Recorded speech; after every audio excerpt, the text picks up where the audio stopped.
I want to first start this conversation by paying gratitude to Miss Ibiba Odili for a variety of reasons.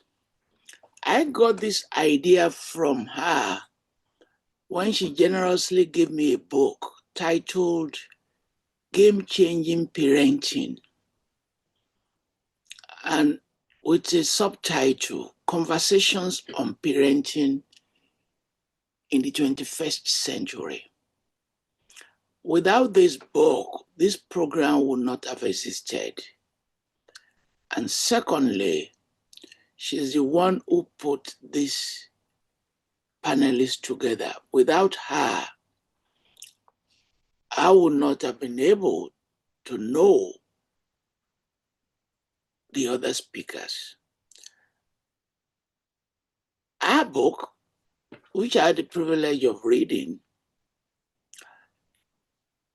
exhibits some personal experiences on how to parent, drawing from our own experience and from other families. And the book covers a number of themes. How do you parent in a digital and globalized age? How you and your children, how do you build good relationship? How do you do values and character formation? How do you arrange communications? Suppose you want to discipline, how can you combine it with an empathy? And if your goal is to prepare your kids for their future, how do you do that? And in reading the book further, I began to get ideas about how do you actually shape behavior in relation to communities and identity and the complexity of survivor in today's world. And in that complexity of survivor, because I'm widely traveled, I want to use just one illustration. I was invited to keynote a conference at Leipzig. And anywhere I go to, I look for where I will find members of the Nigerian community. And I discovered this restaurant. I wasn't hungry because the keynote speaker has to be well fed. So I went to the store now, well, give me, what do you have? Because I didn't want to stay for too long.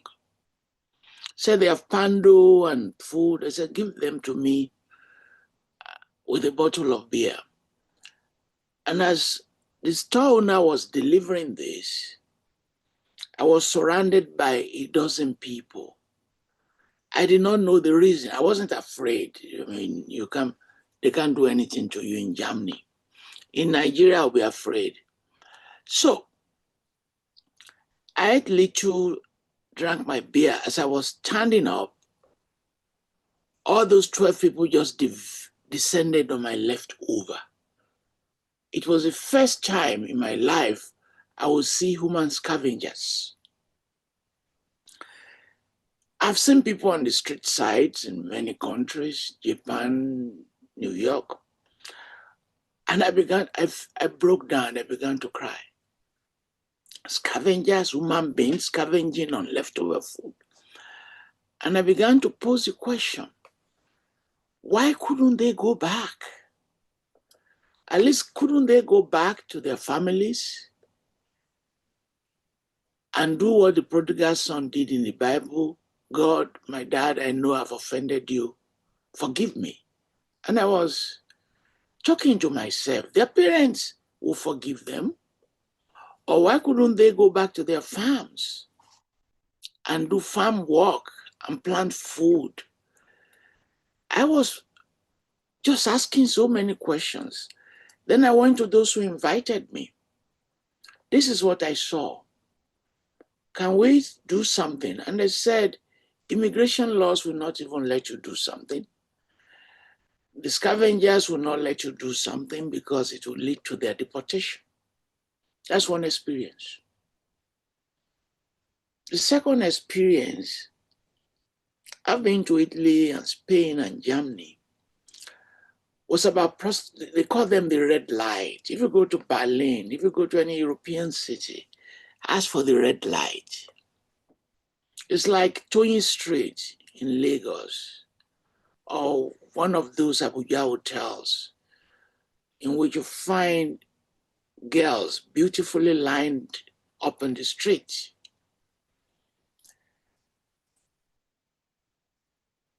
My friends make a joke. Why do you talk to them? I talk to them for research, not for what you have in your head. And in one instance, I contacted the European Union.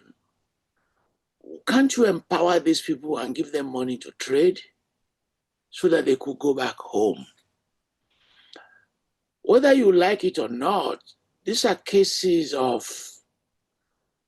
parenting, parental failure, adult responsibility, and things like that. And as the Nigerian economy and African economy declines, you can't ask people to be defending dignity if they don't have food to put on the table. What dignity are they defending if an adult cannot feed himself or herself? These are some of the issues I hope we are going to cover today. And these issues will move beyond how Ms. Odili framed her book in terms of how do we understand the new world of parenting, the ties and the consequences, failure to bring strong relationships, some effective communication style and some that don't work, issues around discipline that will build the future when the child becomes an adult, values, excuse me, values and moral development. We have to talk about values. It's just inevitable. I live in the US. How do you teach your child not to be greedy if greed is the fundamental of capitalism? To what extent does the context prepare you for the values you are going to shape?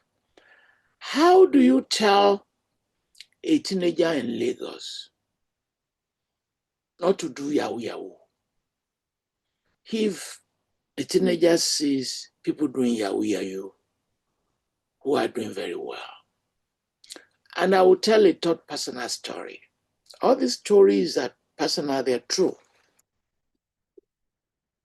A former classmate of mine had serious health issues. We sent our children to school the same time, similar values. 4 children. 3 of them became school teachers. 1 became a Yahoo Yahoo. The school teachers had no money. They sent people to buy drugs for their dad. And when in his last days, the only person who had money was a Yahoo Yahoo. And my friend said, rather than be alive with Yahoo Yahoo money, he's going to die. And he died.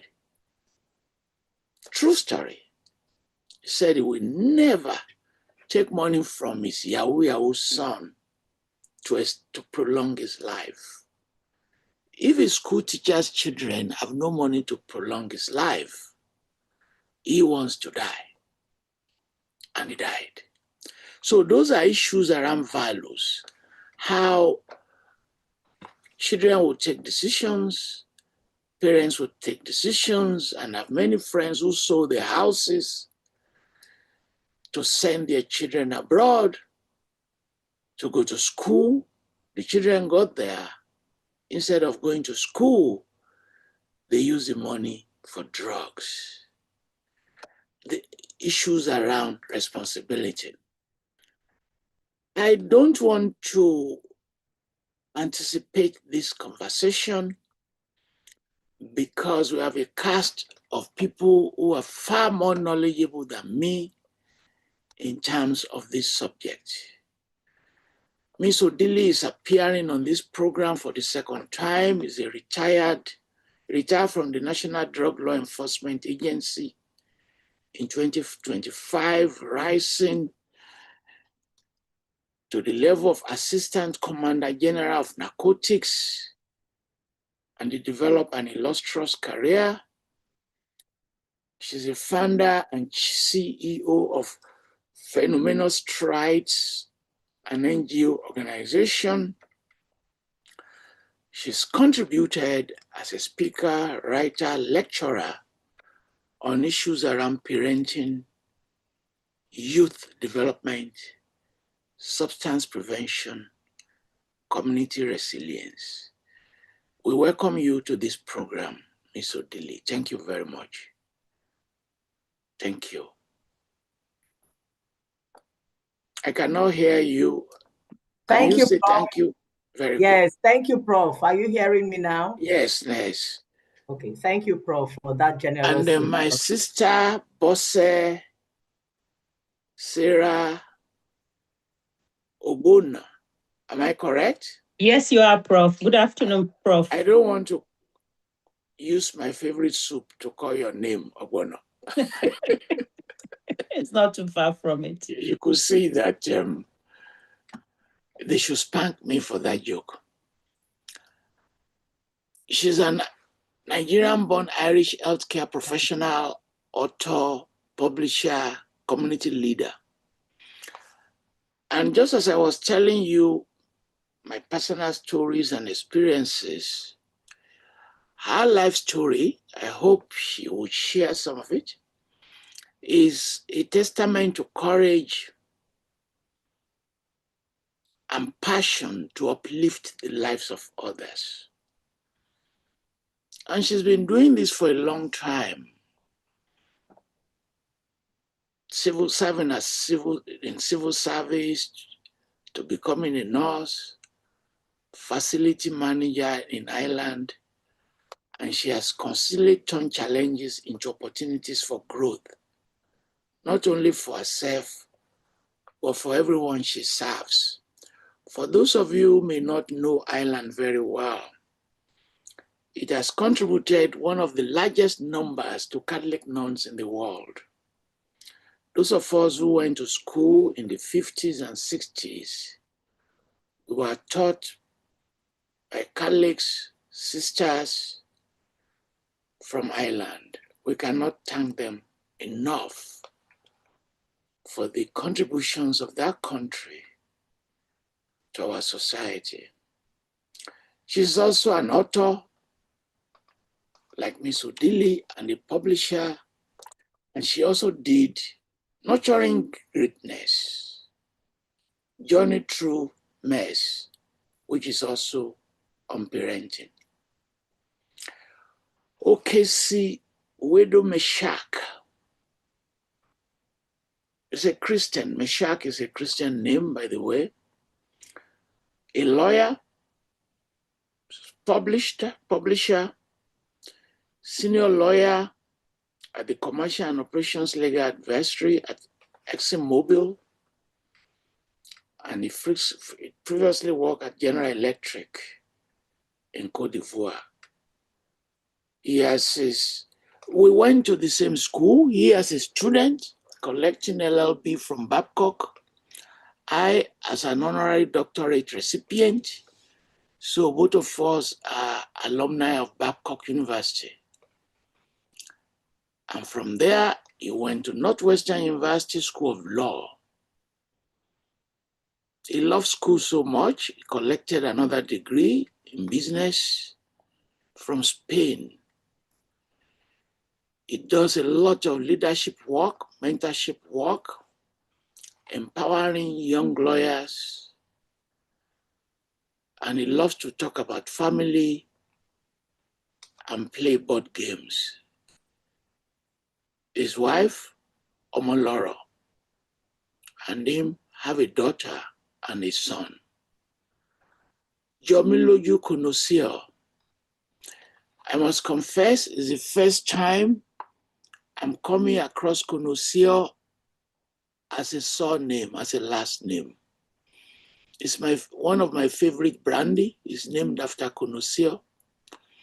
And in private, I will call him to find out about the origin of that beautiful name. He's passionate in talking about community and social development. He owes his own success to his grandparents and many elders in the community. It takes a village to raise a child. This is an example of one. And not only does he draw from those ancient wisdom, he also values traditional values, which he collected very early and that has shaped his lifestyle in what he calls the Gen Z era. Like you and I, he faced challenging times, he survived them, and he continues to assist others to make the difference. He has established a foundation very early in his life, changing the narrative to talk about drug abuse. Welcome to all the members of our panelists. We're lucky, and at the same time, we're extremely blessed to have them. The way I want to proceed is I will start with Miss Odili, then we went to my friend Sarah Bosse,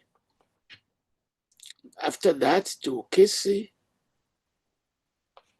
and we end with Jomiloju. They will start on any ideas that are of interest to them. We'll give them 7 minutes each. And thereafter, I will ask them questions. And after I'm done, members of the audience will take over. Miss Odili, thank you for this pioneer conversation. Thank you, Prof. I hope I'm very audible. Yes, ma'am. Okay, so let me start off. So I want to start by extending my gratitude to Professor Toyin Falola, one of Africa's most prolific intellectual voices, who is using Africa's rich historical resources to unravel, unpack, re-energize, and reshape thoughts, behaviors, and attitudes stunting Africa's development, and also ensuring that Africa is no longer treated as a poor relative in the global space. I am honored for a second invitation to this esteemed platform, while looking forward to the turbulence, table shakings, and exciting insights Professor Falola is always ready to provide. Parental outcomes have been one of the most potent determinants of development, irrespective of time, levels of technology, cultures, and values. Parenting has always fascinated me from early adolescence, a time when many of my peers were just happy being children.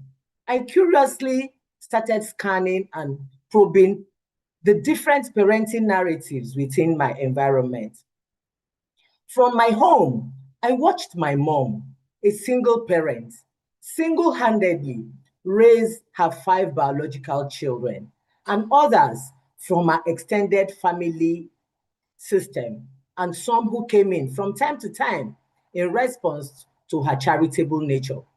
In the midst of my mother's struggles was my grandmother, co-parenting and providing support for the household, blending her ancient wisdom and practices with my mother's modern parenting inputs, which made us grow up in 2 different worlds I usually describe as ancient and modern, a win-win situation for us. The presence of grandparents and aunties were common in homes in those days. A lesson I learned early in life that parents require support, something that is majorly missing in today's parenting. The erosion of the African extended family support system, which provided stability and cohesion. I grew up in a hotspot environment of Lagos in the 60s and 70s, where drugs, violence, prostitution, gangs, poverty, and other social vices were quite prominent. But yet, in all of this, my mom and grandmother always reminded us that yes, we live here, but we also have the choice not to be a product of our environment. Another early lesson in life that the quality of parenting could be a game changer in raising positive children in the midst of negativity. My mom had a language policy which was not documented but strictly applied. We never spoke English at home. We spoke our local dialect, accompanied with proverbs and songs. We were also privileged to experience the Tales by Moonlight activity, in which my grandmother improvised our sitting room for the village gathering under the moonlight. She told us stories, mostly from the animal kingdom, teaching morals, wisdom, courage, and resilience. We traveled regularly to the village, interacting with our family members there. We learned about our family lineage and heritage, which gave us a great sense of pride and belonging. Bearing in mind that both positive and negative histories are all sources of learning and empowerment. Many children today don't speak our local dialects and any other Nigerian languages. All they speak is English. Our languages are fast going into extinction. All gratitude to our today's parents and schools. Children don't know the names of their villages, not to talk of visiting. Many bear foreign names for both first and surnames, further complicating the loss of identity, which will make any other culture seem better since there are no prior learnings for investigation and comparison. I also observed other parents who struggled financially, with some having the number of children they could hardly cater for. Another red flag for my young mind, the fact that the number of children vis-a-vis resources available could be a huge parental challenge. I witnessed parents raise children with special needs. Another parental struggle we hardly speak about in Africa is silence driven by ignorance, stigma, poverty, and often kept at the doorstep of supernatural forces. I observed parents, especially mothers, enable their children's bad behavior. One that stands out is the case of a mother who abuses any member of the community who reported her son's bad attitude. Woe betide that complainant. If he or she does not have a son, she would say that the person is jealous because of the lack of a male child.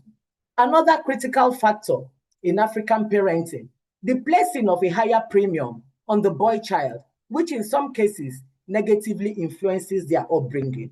I also noticed how children's health condition affected parents. A case in point is sickle cell anemia, a disease many did not know much about at that time, and more conveniently viewed with a spiritual lens, which did not stop the deaths anyway, and the burden the parents and other relatives carried at that young age. In that community, I saw a parent who, due to poverty, expressed relief, not in words, but in countenance on his face after the death of a child, something my young mind could not comprehend.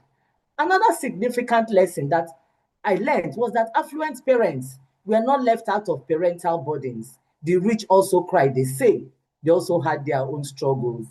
At that time, I heard someone say, I will not have a child because I don't have what it takes to be a parent. A position uncommon in Africa as at then, and to a large extent, even up till now, everyone must have a child, whether the individual is capable or not, it does not matter. A perspective which further complicates African parental outcomes. I came across a paradox, a reverend who could not raise productive children, and a commercial sex worker who raised two positive, well educated children. Something that did not make sense to me as a child. But now I can explain it off as intentional parenting. Talking of technology as at then, there were no mobile phones. We only had the online, which was a luxury many of us only saw in films. No laptops, we only had radios and televisions. Many homes then could not afford a television. Many of us watched from neighbors' houses. At times, we watched standing at windows and fences. Not ask us to leave. Some of the televisions had wooden covers, which could be locked by our parents as a form of punishment whenever we erred. The screen then was also regulated. The only television station, the NTA, Nigerian Television Authority, started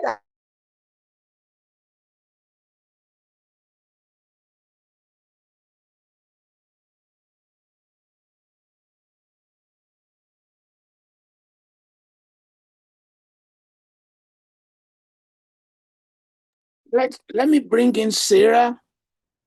Sarah, please, can you Yes, make Prof. your presentation so that Ms. Odili would, during the question and answer time, cover what she's left undone. Let's move to Sarah as you fix your... Yeah, I'm back. Okay, go ahead. Okay, so I said there were hardly any barriers. Religion and ethnicity did not matter. We followed masquerades from different ethnic groups. During festivities, we played in front of houses, on the streets, and community playgrounds. During those plays, we learned team spirit, resilience, courage, looking out for each other, and speaking up for ourselves. We fell on each other. We injured ourselves and used sand to cover the wounds.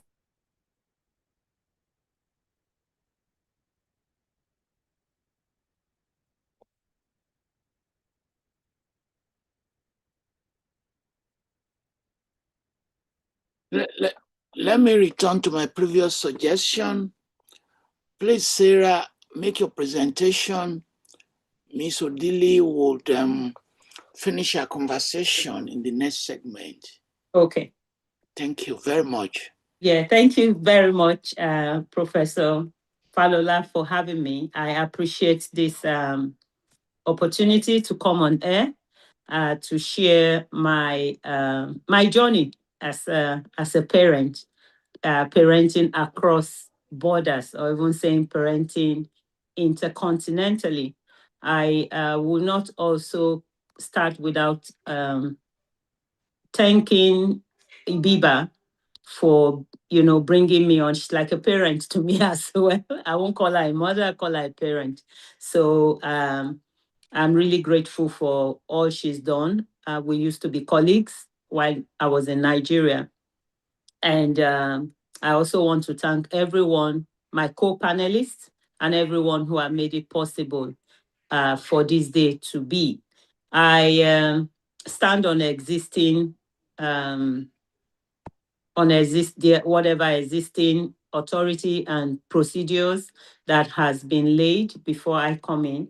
I understand that there's a lot of erudite intellectuals on the platform with us. I salute all of you, and I thank you for all the work you're doing. Professor, I cannot proceed without first thanking you for the work you have done for our Africanness. I have I wouldn't say I've read a lot, because I know you have a lot published. You have a lot of work that you've done to help us. The one that stood out to me was when you spoke to the issue of particularly Americans, because if you don't know where you're going, the best thing you do is to question where you're coming from. We all need to go back, study our history, and really know who we are, which is one of the issues that will come up in my topic today. Anyway, I understand I'm eating into my time, so I better go into the business of today. So I really want to say thank you for all the work you're doing. God bless you, and may God strengthen you, sir. So I send my greetings again, and I do understand that I am meant to speak on parenting in the diaspora, migration, culture shock, and values negotiation. For me, as a Nigerian parent, I moved to Ireland when my eldest son was 8 years of age. By the way, I'm a parent of 3 adult children. That young man has become 30-year-old. He'll turn 31 in few months. So it meant that I started my parenting journey in Nigeria. And also, I was also parented by my dad, who is a very African parent. He taught us values, taught us hard work. He worked as an accountant. He integrated not just us being in cities as a civil servant with the village life. I will be from Igara. Igara is a rural community in Akoko Edo local government area of Edo State. My late father, God rest his soul, ensured that he brought us to the village. And just as similar to IB's family setting, he forbade that we spoke English at home. Even though my mother is not an Igara woman, she speaks my language fluently. So it meant that I don't have a choice, but also to speak my language. So to bring weaving this into the way I also parented my children, I at very young age as a parent understood that my children were watching me. And like we all say, it's not what I say. And sometimes too, it's not what I do, because they'll see you before they hear you. It is, for me, I think, is an amalgamation of both.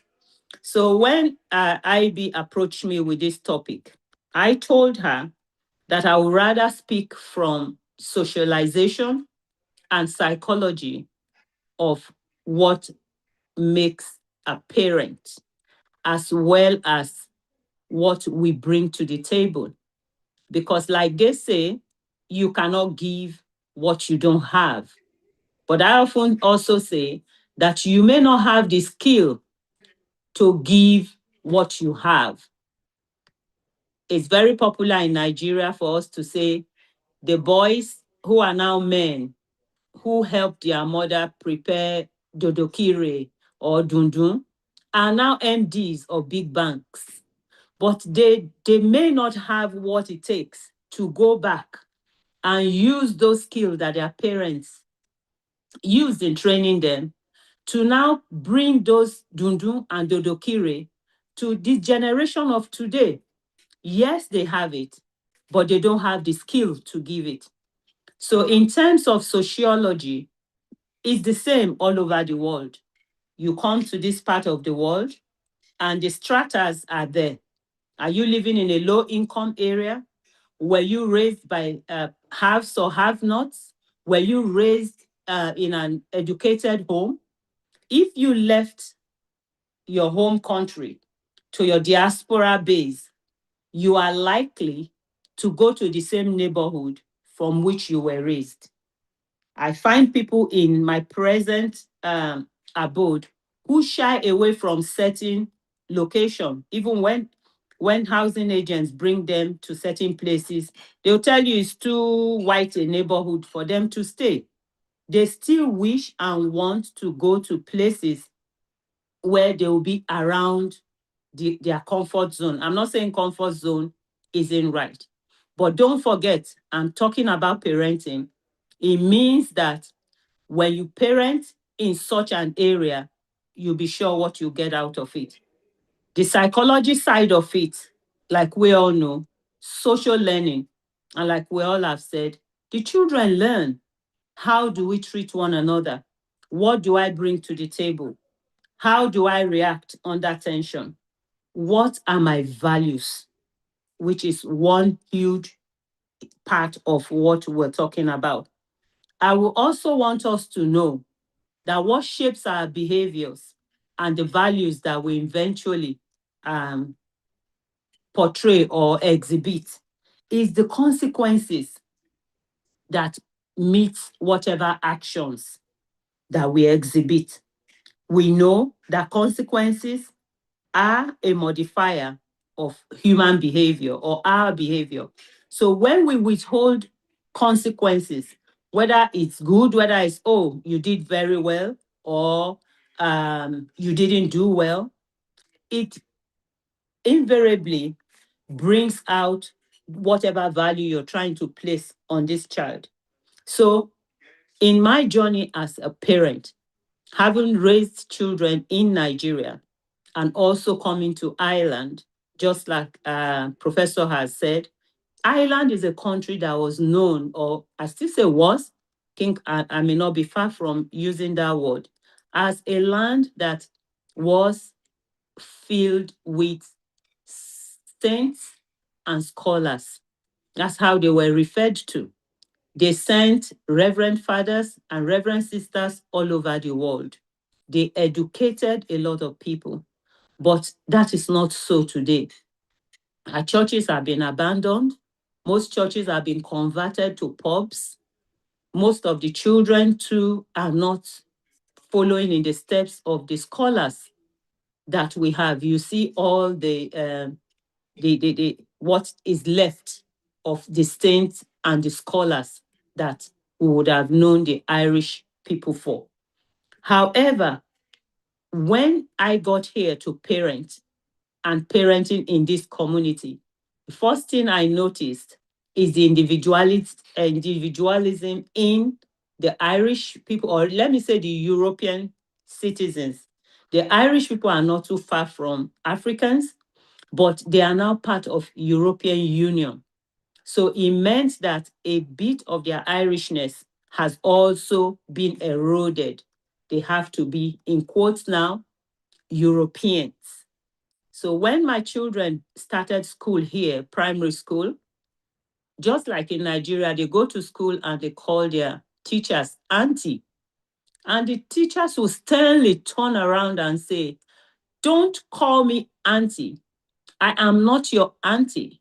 My name is Susan, or my name is Eileen. Yes, they were correct, but these children never knew how to address an adult by their first name. So they'd come home and say, Mommy, I can't call my teacher Susan. I can't call my teacher Eileen. It's okay, you can call her Miss this or Mrs. this. So we entered into a time of confusion, of conflict.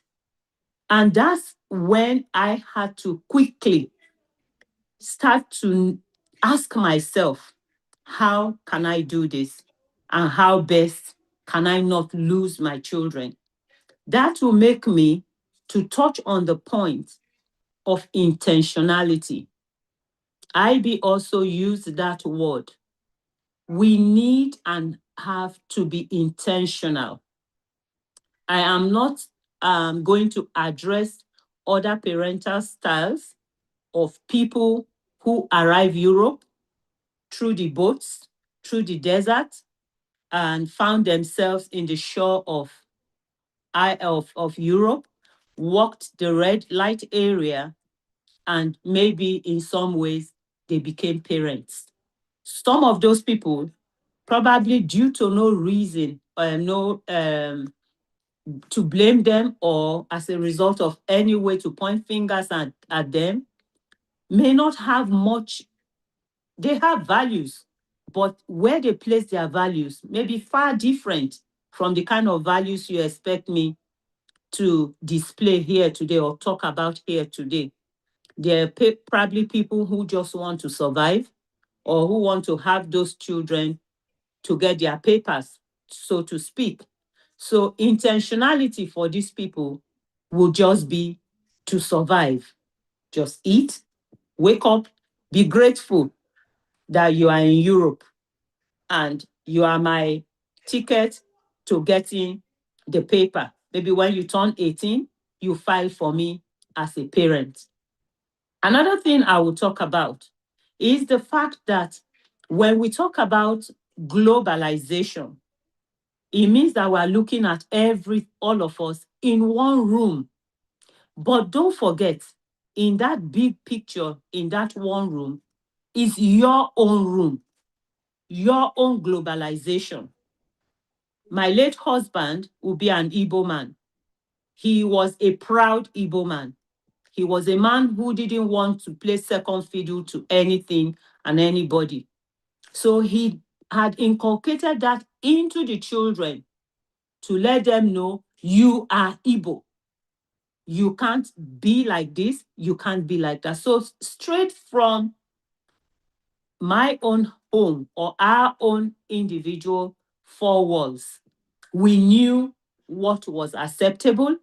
We knew what the children knew what they dare not do. So if we talk about, eroding our Africanness as a result of globalization, this may be open to argument. It starts from home. It starts from in. Do you want to unmute, sir? Are you talking to me? Okay, sorry. All right. Okay, sir. So we have to start from inside out. Another thing I will talk about is consistency. We have parents and children who, in their houses, they were Africans. Immediately they cross their front door, they are in another country. They do not integrate. They do not learn. They just live in those two walls. Like some of my mentors here will say, some of us Africans have not unpacked. The only way you'd know that we've come to Europe is because we know what is called jackets in the winter, scarves and gloves when it's cold. That's all the difference. They still lived like they're in Africa. And sometimes it's not even the positives they bring with them.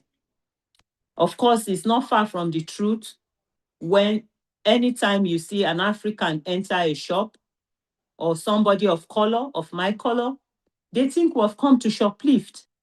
They think we have come to steal. But you and I will agree that in Africa, in Nigeria, in the Gara that I'm from, nobody, and I'll say it again, I stand to be corrected, we want to befriend or speak or call anybody who is known as a thief or somebody who plifers or somebody who has a behavior that cannot be shown in daylight. And I walk shoulder high, knowing that I'm not a thief. I know I was well raised. I know I was well brought up. And my children know that they cannot bring things that don't belong to them to the house. They know that if they even up to pencil that I find in their pencil cases that I didn't buy, it does not remain in, it will not sleep in my house overnight. So all of this, like they say, charity truly, truly begins at home. In my own postulation in my book that you introduced, I said nurturing greatness is a journey through MESS. And that's how I think that we have all been parented. M, being memory. E, being experience. The first S is suffering. And the second S is success. Each of these MESs are made up the acronym of MES, is such that no matter how you look at it, that's how you were parented, by the memories that your parent had, by their experiences, whether good or bad, the successes they had or the failures they had, the shame they had and the glories they had. I do believe that we can do better in the global world we find ourselves with advancement in technology, with the advent of AI. We can use it to our advantage. We can use it to find out where am I or who am I or whose am I. And as IB also said, as I begin to round up, we learned wisdom. Like they say, wisdom is the application of knowledge. What have you been taught? Have you burnt your hands? Did you learn from burning your hands? Have you worked hard? Or have you been slothful? When we find answers to these questions, we in the diaspora will be able to stand tall and lift our shoulders as we are standing on the shoulders of, of parents who have raised us to say, truly, we have valued our value. When I was putting this together, I'm like, can I truly say that? But we have valued our values, knowing that as parents, we are custodians of our children's destiny, and everything we do, we're calibrating the levels of what we put into them. Thank you very much for having me. Thank you for that brilliant conversation covering your history, those of your parents and grandparents, your neighborhood, and the reproduction of your own family in a cultural context outside of Nigeria. During the question and answer time, I just hope that members of the audience will probe you further on raising kids outside of your own culture and then raising children in a different Western world. And as you said, with mischaracterization and misjudgment. Thank you very much. We did not arrange this by generation. It just happened to be so that our experienced women came first before their children, who happen to be boys. Please go ahead. Thank you very much. Thank you. Thank you so much, Professor Falola, for the platform.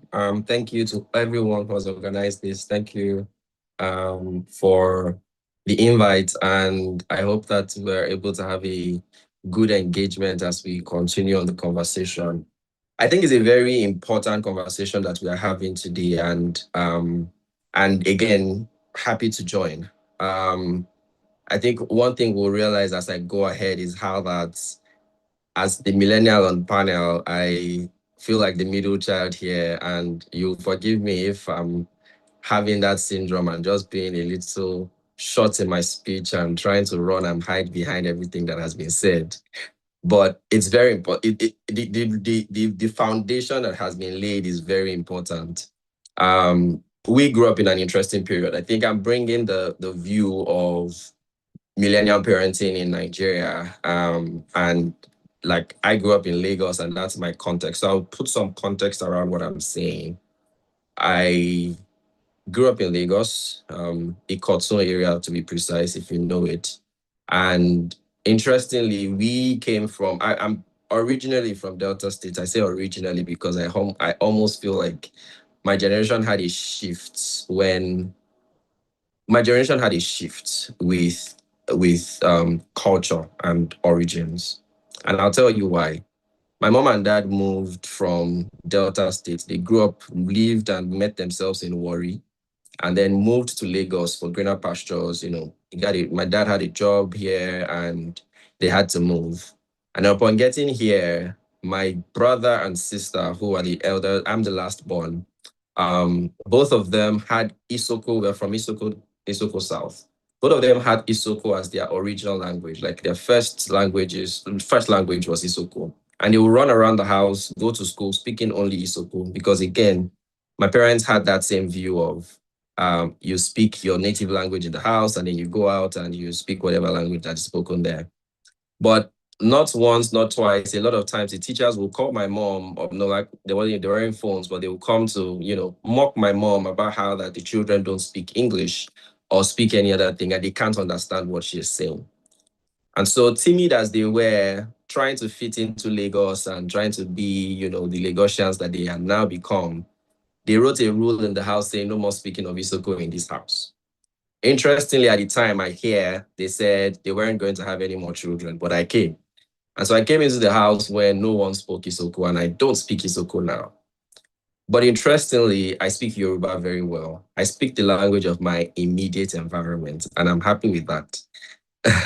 And I'm married to a Yoruba wife, and interestingly, our children are learning the languages of their immediate environment.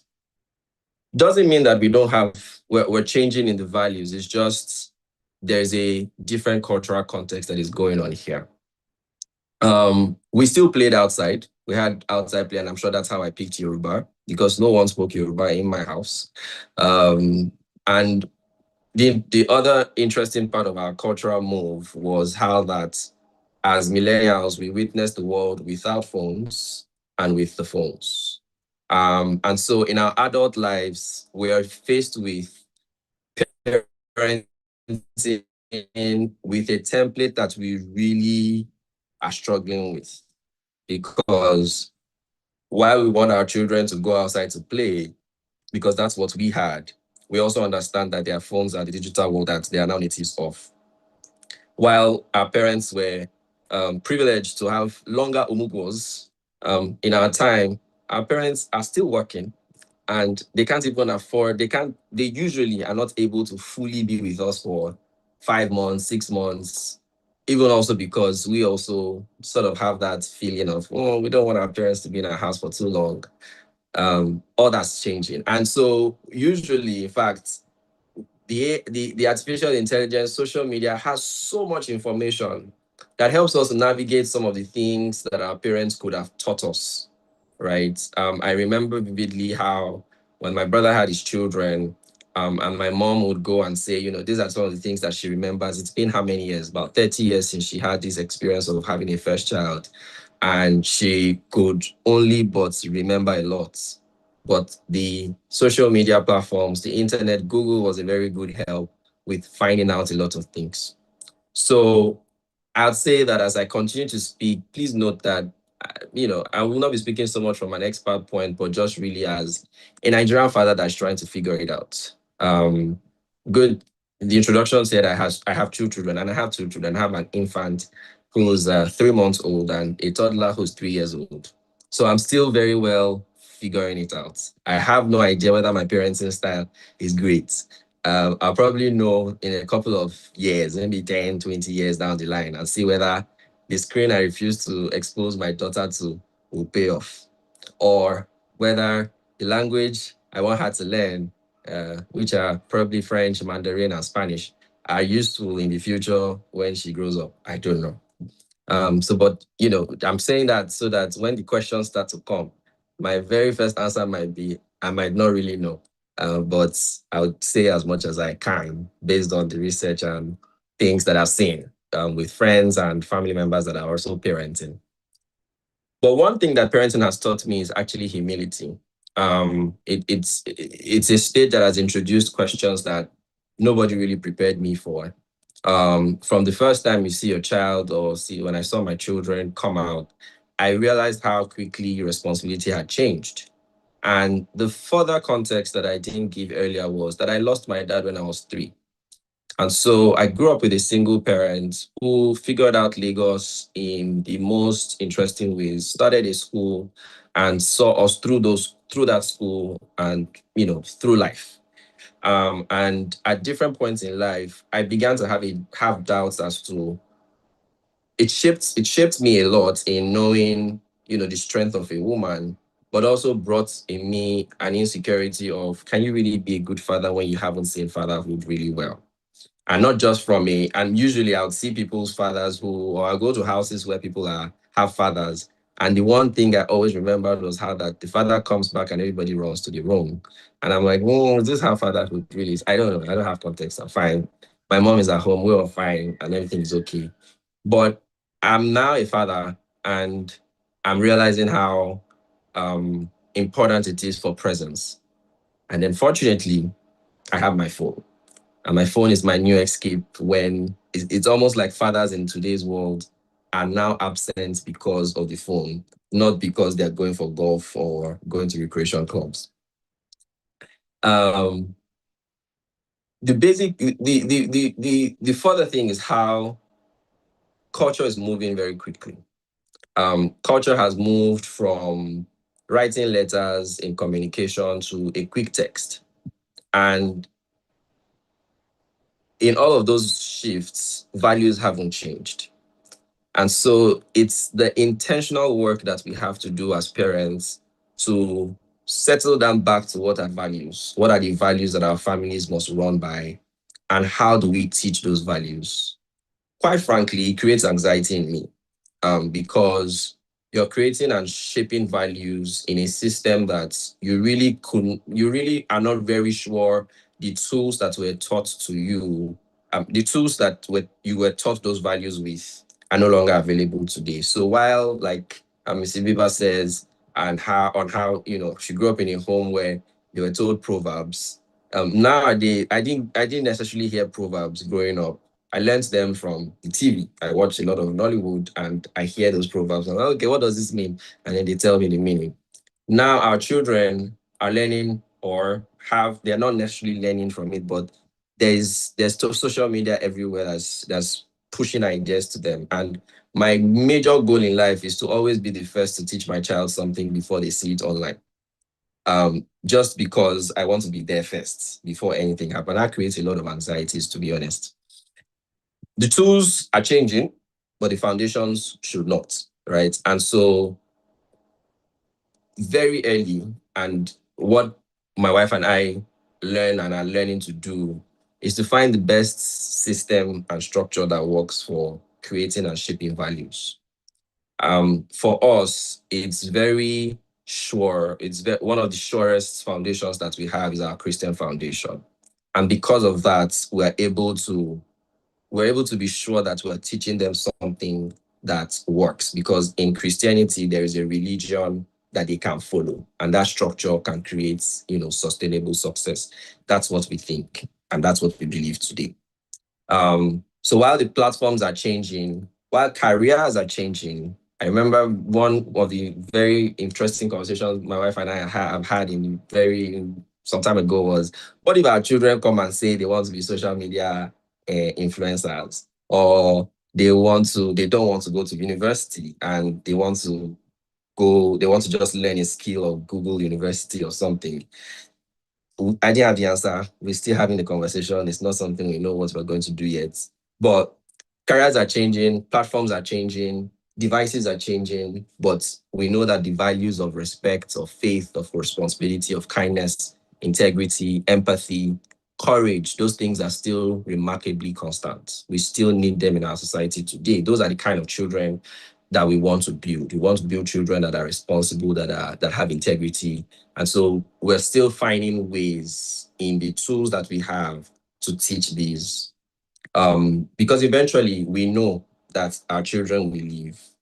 I don't know that a lot of times our parents, I don't know that they knew or they really prepared for this, but I think the hindsight view that we have is when our parents talk to us about some of the things that they did not really remember or did not really plan for. And we are thinking, and one of the ways that we're trying to grow our children is to make sure that we're beginning with the end in mind, the end being the day that they will leave our houses to start their own life or their own fully independent lives. Not fully independent lives. We never stop being parents. So just the day they'll go out of our house, and what are the things they're going to be learning, or what are the things they're going to be taking out as they go. And that's not only to define, it's not like, when they get married or whatever. It's just really from the moment they are going to school, what are the values that they must have? And that's really key for us. What are the values that will guide their decisions? Because in the end, what we want are wise children that know how to pick the right or make the right choices. I said something about our Christian values and how that shapes our foundation. And in that system or in that structure, one of the things that we've also realized, my wife and I, is that parenting is not a solo activity. And so our heart really goes out to everyone who is single parenting in this age. But it's not really about, the father or the mother. It's really, what is the kind of community that you're building for your children? Because the moment you have a child, you're not the only one that's influencing the child.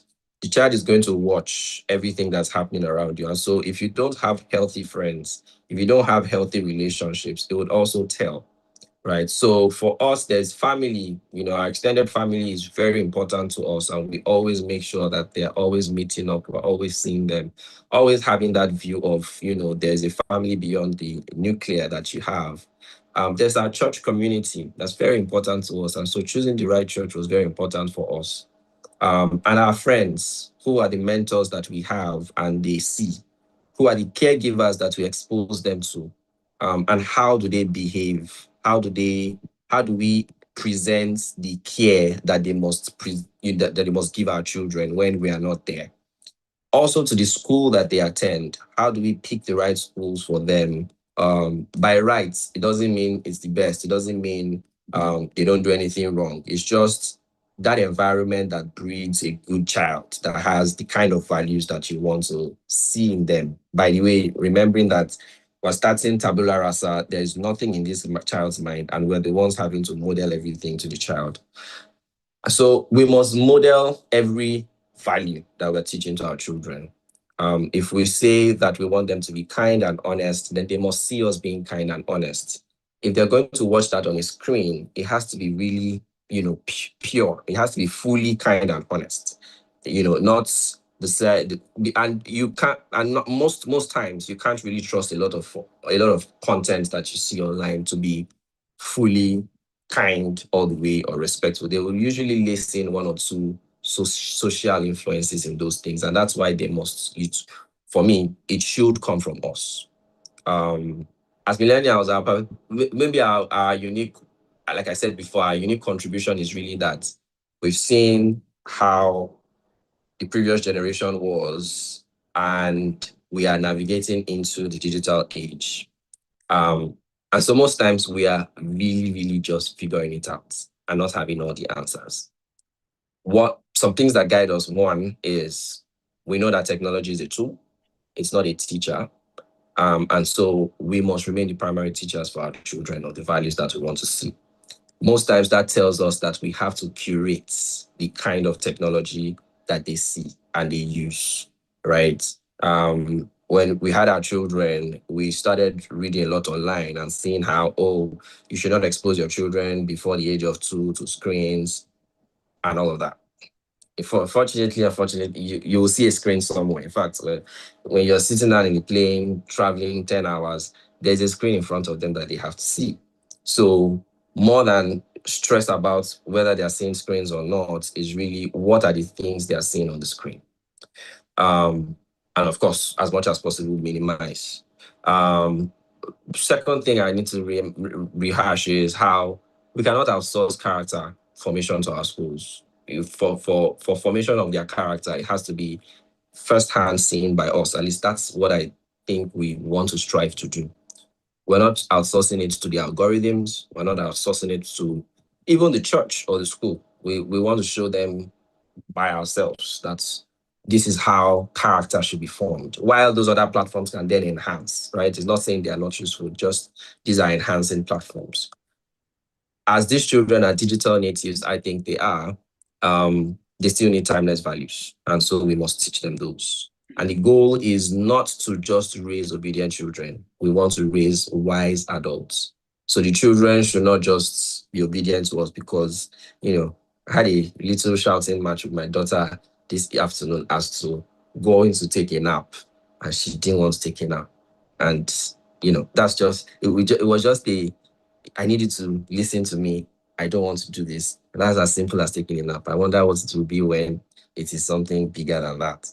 But we want to be sure at all times that they can make wise choices. So if you say you're not going to take a nap, why? What are you going to be doing with that time? And that will determine whether it's good or not. Speed is changing. Every generation is worried about the future, just like us. And I think our children need more presence of us. I still struggle with that particularly. After going to work from 7 o'clock to 4 o'clock every day, I come back home really tired. And sometimes I'm still on my phone. I'm learning now to drop my phone and not touch it while I'm at home. I'm learning now to make priority sessions where I have to take her to school where we have conversations. I'm having to make sure that I am modeling the values that I want her to catch more than I can teach it, because sometimes they're watching you and they'll usually catch it in the things that you say and do more than you have like a formal teaching session and saying, hey, this is what you should always do. So I hope that with that said, we can continue to have the conversation. I'm happy to get all the questions that we can and engage on topic as we further on in the conversation. Thank you so much once again, Professor Falola, for the opportunity. I'm extremely grateful. And you know, we caught segment of this conversation, and I will tell my technical people just to leave yours in its entirety without touching any part of it. Because you represent the generation we want to reach with this program. I'm in my 70s. I'll be phased out whether I like it or not. So people try to insist on the cultures of their generation, not knowing that OKC is here with us. I'm attracted by what we are trying to do, what is constant, and what will be our preservation strategy for that which is constant. And then what are those things that are changing? We can't resist the changes, as you argued, but we have to accommodate them. I've been warning people that the first set of, I'm a professor, the first set of students will be admitted in 2 years will be Gen Alpha. They are not Gen Z. That Gen Alpha is going to be differently constituted, even far more than your own generation, because it's a fully inserted technology generation. You can't say I'm giving a Gen Alpha book, go and read. No, they may not be processing books. And the attention span is going to be very limited. I won't be able to see the outcome of Generation Alpha because I'll be dead by the time they become adults.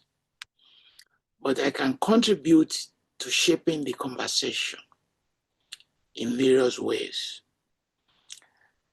Now, when you are growing up, the issue of Isoko and the tension between the school teacher and your parents was not just the only one.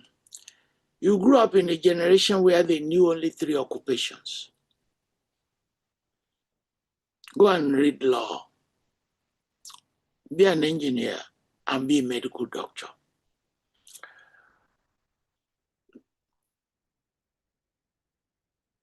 People should now be telling parents in Africa that that generation is being phased out. In every 5 years, a new occupation emerges. On my campus, by the time we admit you to your first year, on the day of your graduation, new disciplines have emerged. And part of parenting is to say, to what extent can you use current knowledge system to advise a kid who is 6 years old?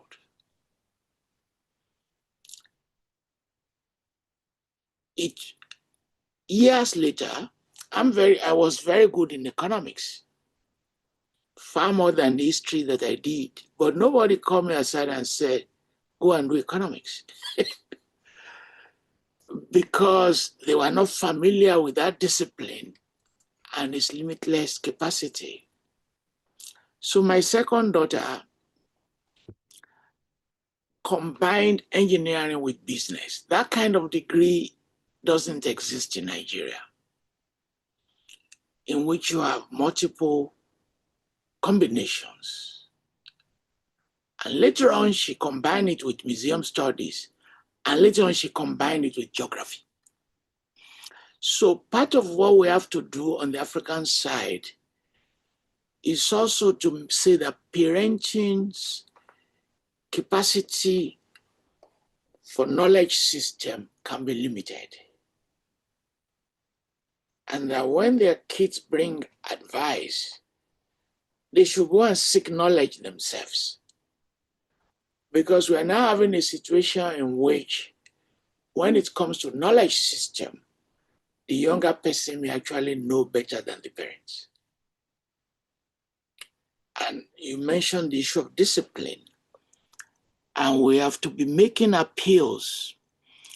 The main area of African capacity for development is now in creative economies. So we are doing well now in fashion, in Nollywood, in music. You could see how in my days, if you go home and say you want to be playing music, your parents will say, are you crazy? In my own case, I was good with soccer. Soccer? You're a good soccer player. You make far more money 50 times over than a medical doctor. And we have to begin the process of saying, how do we create this openness? I was extremely fascinated by your issues around values. And I will tell you a personal experience, which you are going to begin to realize as your kids grow further. I left Nigeria in 1989. And the first challenge I had to face in Canada, what values? Because if you stay within established culture, before you came to the world, those values were already preset. And in my days, you could see those preset values in the prayers they give to the baby. Because the contents of prayers represent the contents of values. That's the way it works. Although some 3 years ago, somebody sent me a WhatsApp, very embarrassing, in which a parent was naming a baby, gave the baby a pen and said, with this pen, you will forge documents to become rich. Yes. It circulated very widely. It was the first time our society will be confronted. And I wrote a piece on visiting an Ijebu village where I ran into the meetings of the mothers of Yahoo boys. Real, I wrote it in a media piece. I think I should recirculate it, in which parents are saying, may my children become Yahoo boys. I'm not making it up. And I saw a friend of mine on this program. We went to Epoma together. I was scared about what people are saying. One person told us, in the company of my friend who is listening to this conversation, saying, as a parent, if your son gives you clothes, don't accept.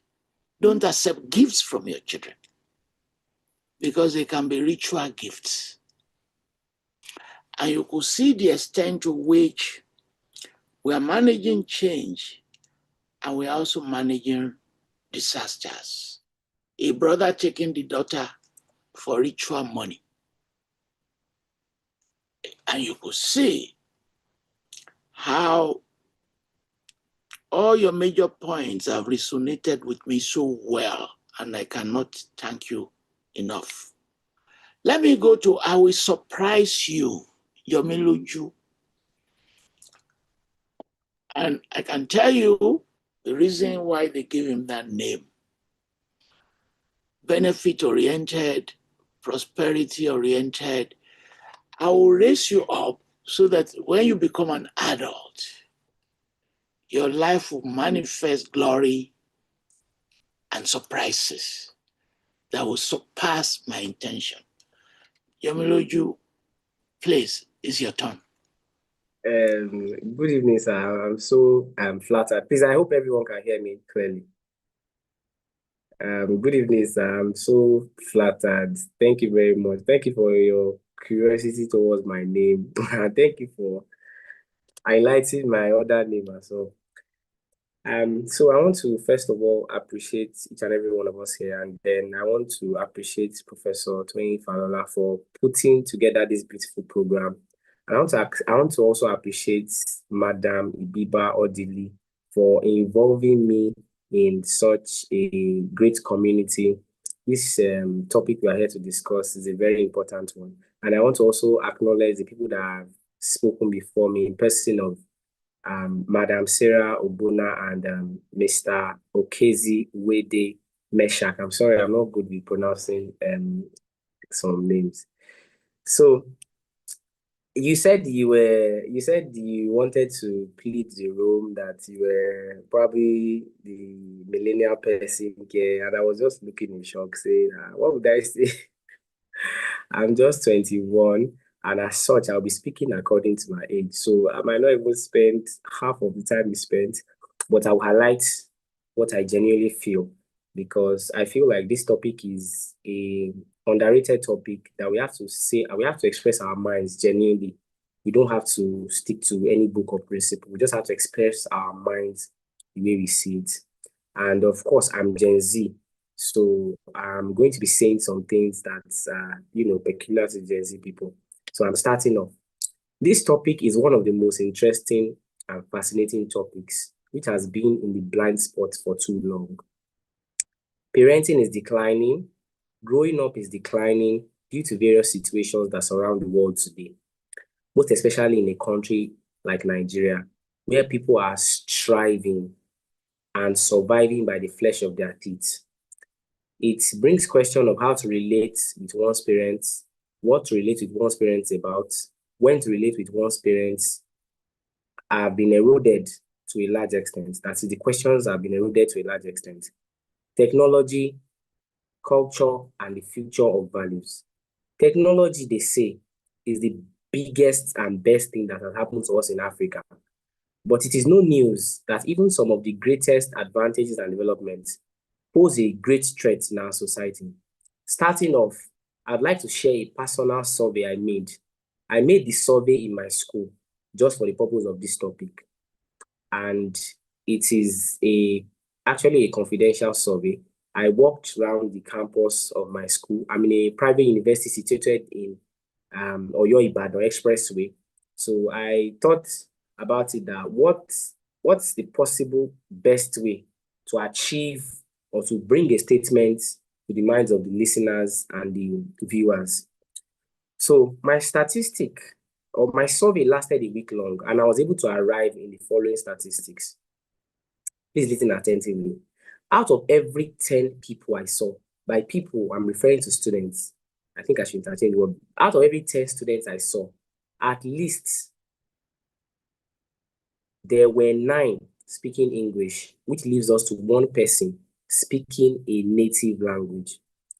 The second point, out of every 10 students, there were at least 10 Muslims, there were at least 3 Muslims and 7 Christians, with none of them making reference to African traditional religion. Out of every 10 students I saw, at least 8 of them were dressed in Western clothing, into bracket, clothing not indigenous to Nigeria.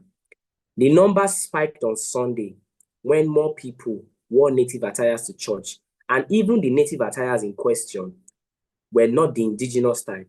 For example, examples of the indigenous types are Adire, Ashofi, Ashoke, Buba, and Fila. Most of the clothing I saw were, most of the native attires I saw, they were native attires of other, they were actually, I would actually quote it foreign native attires because they are not local to Nigeria. And at the cafeteria, out of every 10 students, only 3 of them ate local dishes. That is dishes that are indigenous to Nigerian people. And it happened when the other type of foods were finished in the cafeteria. So that's why they had no choice but to openly eat some of these dishes. I spoke with 10 random students. Just 2 of them were interested in agriculture, and only one was actually willing to go into the empty farmland of the school to cultivate crops. Mind you, we do not have agricultural science facility in our school. We don't have it as a course. So, but we have land. We even have a expanse area of land that is even more than some of these agricultural technology universities, because our school is kind of in, it's a new site. It's in like a forest area. I wouldn't say forest area so as not to sound somehow, but it's in, Ibadan, the way Ibadan is. So it is in one part of the untouched lands of Ibadan. So there is a lot of forest area. They are actually heavily guarded, but nobody was interested. Nonetheless, only 2 people were interested, and then only one person was actually willing to carry out an agricultural operation. I had the opportunity of taking this survey further by asking 10 students to share me their screen time information, and none of them had below 30 hours of screen time in the past week, and most of them spent a great part of this time on social media platforms. I went into the phone of course, with permission of 10 students, and they shared their screen time. It's an analysis that is available on mostly available on iPhone. So I realized that most of them spent 30 hours screen time in the past week, and most of them spent a great amount of this time on social media platforms. Now, is technology helping in promoting our values and cultures? Yes, but are we making the best use of it? Which is where parenting comes in. And when I mention parenting, I'm not just talking about those who are already parents, but every person who knows or ever wishes to have a child. Because the training does not just begin from when the child is born. The training begins right from oneself. The right mindset is needed to raise the right kids in the first place. While little can be done about our parents currently, that is, I'm talking in perspective to the Gen Z, because when I say Gen Z, I want to believe that Gen Z, if I mention Gen Z, I want to believe that every person that belongs to that niche, every person that belongs to that carcass must have grown to a certain extent. So while little or nothing can be done about our parents, we'll be doing ourselves great good by training ourselves in respect to our future kids. Like Professor Toyin Falola said, and which would be a great cry to my heart. He said, whenever Gen Alpha has grown to a certain level, that is when they've grown up, it won't be with us anymore, in as much as I want him to still be with us. But that's actually true. So we have to equip ourselves with the proper mindset. I'm talking about Gen Z now, so we can raise the right ones for the future. But the kids and the parents need a sound mind for the society to function normally. And that's why we need to emphasize the value of the preservation of our culture and heritage in today's world. For context, not everybody is like me. I have the privilege of saying I grew up with a single mother, single parents with my mom. But most of my training, because I live with my grandparents, and I'm currently in their house right now. I'm saying lived, because I want to believe that I've also grown to an extent. I'm qualified to say that. But I live with my grandparents, and most of the training I received is from my grandparents and my mom. So it's actually a privilege. But I'm resounding that privilege to each and every one of us, each and every Gen Z, so that we can have the right mindset to raise the right kids for the future. Because most people say this particular issue, this particular parenting issue, it is it is inheritable in nature. That is to say, most people say the way your parents are training you, that's how their own parents train them. But I'm sounding this protest to everyone that because you were not raised right, or because you don't have certain values and cultures, because in as much as we are talking about having, in as much as I'm talking about parents raising their kids in a particular way, unfortunately, there will still be parents that won't raise their children in a particular way, or there are still people that they were not raised properly. But that does not mean you should inculcate the same thing onto your own child. You have to make sure that you make the difference, because there are some people that do it without guilt. There are some people that do it without guilt. I know someone that he basically won't flinch over having the conversation of how should you raise your kid. He will tell you, he will tell you, I don't know if I don't speak it right. He will tell you that he's trying to say that the same relationship that existed with he and his dad should be replicated to the relationship between him and his son, which is actually very wrong. You have to clear your cachet of whatever has happened in the past and try as much as possible to raise these innocent minds, to have the innocent mind, to have the clear platter of mind, to be able to raise them into becoming something good. Because if we are to consider each and everything that happens between our parents, or each and everything that happened between our parents in the past, in raising our own kid, sometimes we might just choke them. Because I can't say if I become a father, I would always judge my kid based on past experiences. I have to start on a fresh platter. That's a very common mistake people make. Whenever they see certain signs and behaviors, they always want to feel like they can relate it to something else, not treating each matter with its own peculiarity. Like I'm expressing a law maxim that says that you should look at every case with its own peculiarity. You should not say, oh, something like this has happened in the past, and then you want to use the knowledge of the past to judge the present. If a kid has a fault, examine, criticize, try and find solution to that fault as plain as possible, not judging with any past experience, because past experiences, you don't know every circumstance of that past experience. You don't know whatever happened that is quite different from what you're actually trying to address. It might not be the same thing. So we have to try as much as possible to make our minds very plain and deal with people, with especially with kids that will be having a future, on a very plain slate. So moving on, it is very important that we, the people of this modern age, make sure we fight against the destruction of our heritage by technology, so we won't be like fairy tales in the ears of those to come. It is the right time we gradually return to our roots. The songs, the food, the clothes of our land, the ways of our people should not be something of occasion. Each and every person, no matter how small, has this responsibility.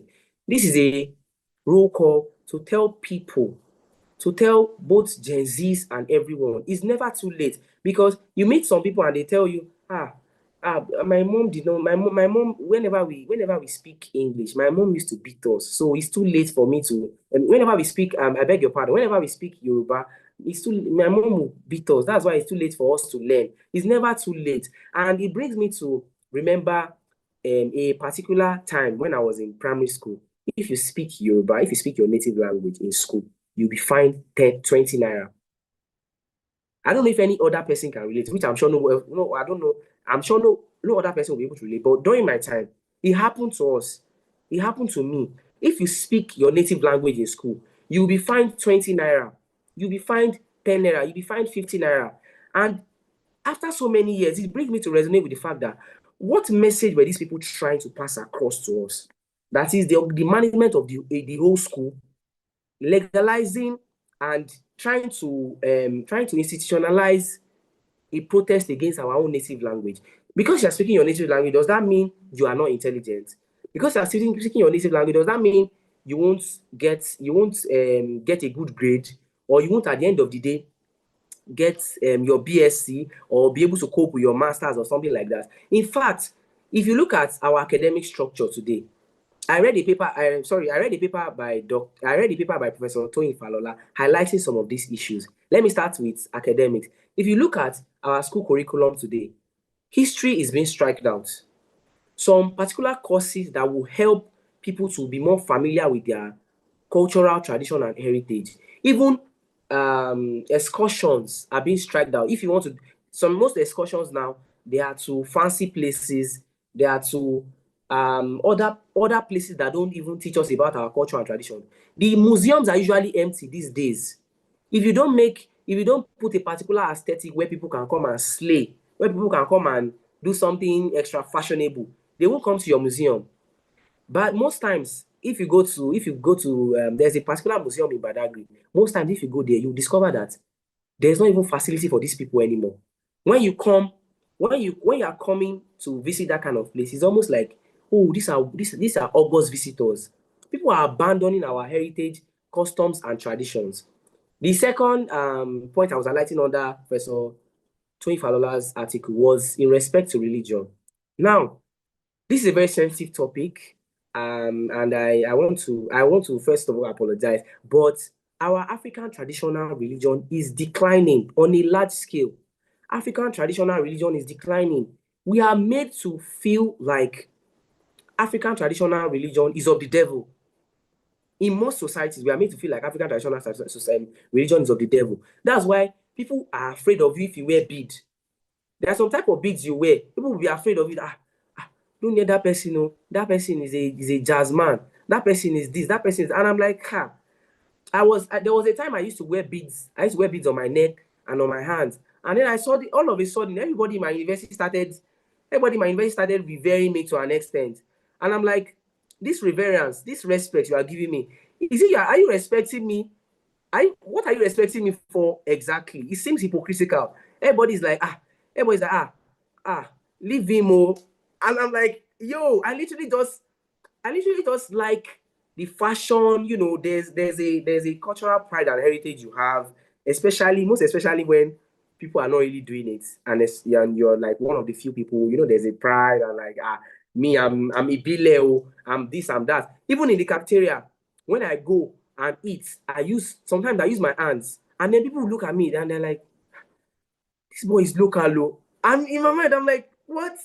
Doesn't mean that I don't have to speak profound English. Doesn't mean that I don't have intelligence. But swallow. The feeling of eating swallow, you might just want to use your hands, eat a bar, eat ila, and stuff like that. And people will just criticize you, say, hey, God forbid me, I cannot do that too. What I said about my school, about the cafeteria, is actually very true. People are usually ashamed to buy local foods. It's only when there's no rice, they will say, okay, do you have swallow? Do you have semo? Do you have this? Do you have that? Even our traditional dishes have been formalized. When you go to restaurants, you see them serve you eba, they serve you a roll of eba, they'll call it, this is, I don't know how many of us can relate to that. So, speaking about what I was saying about African traditional religion, most times, they make us feel like the devil is the one that is in charge of African traditional religions. And the funniest thing is that I want to remember my conversation with Mommy Ibiba Odili.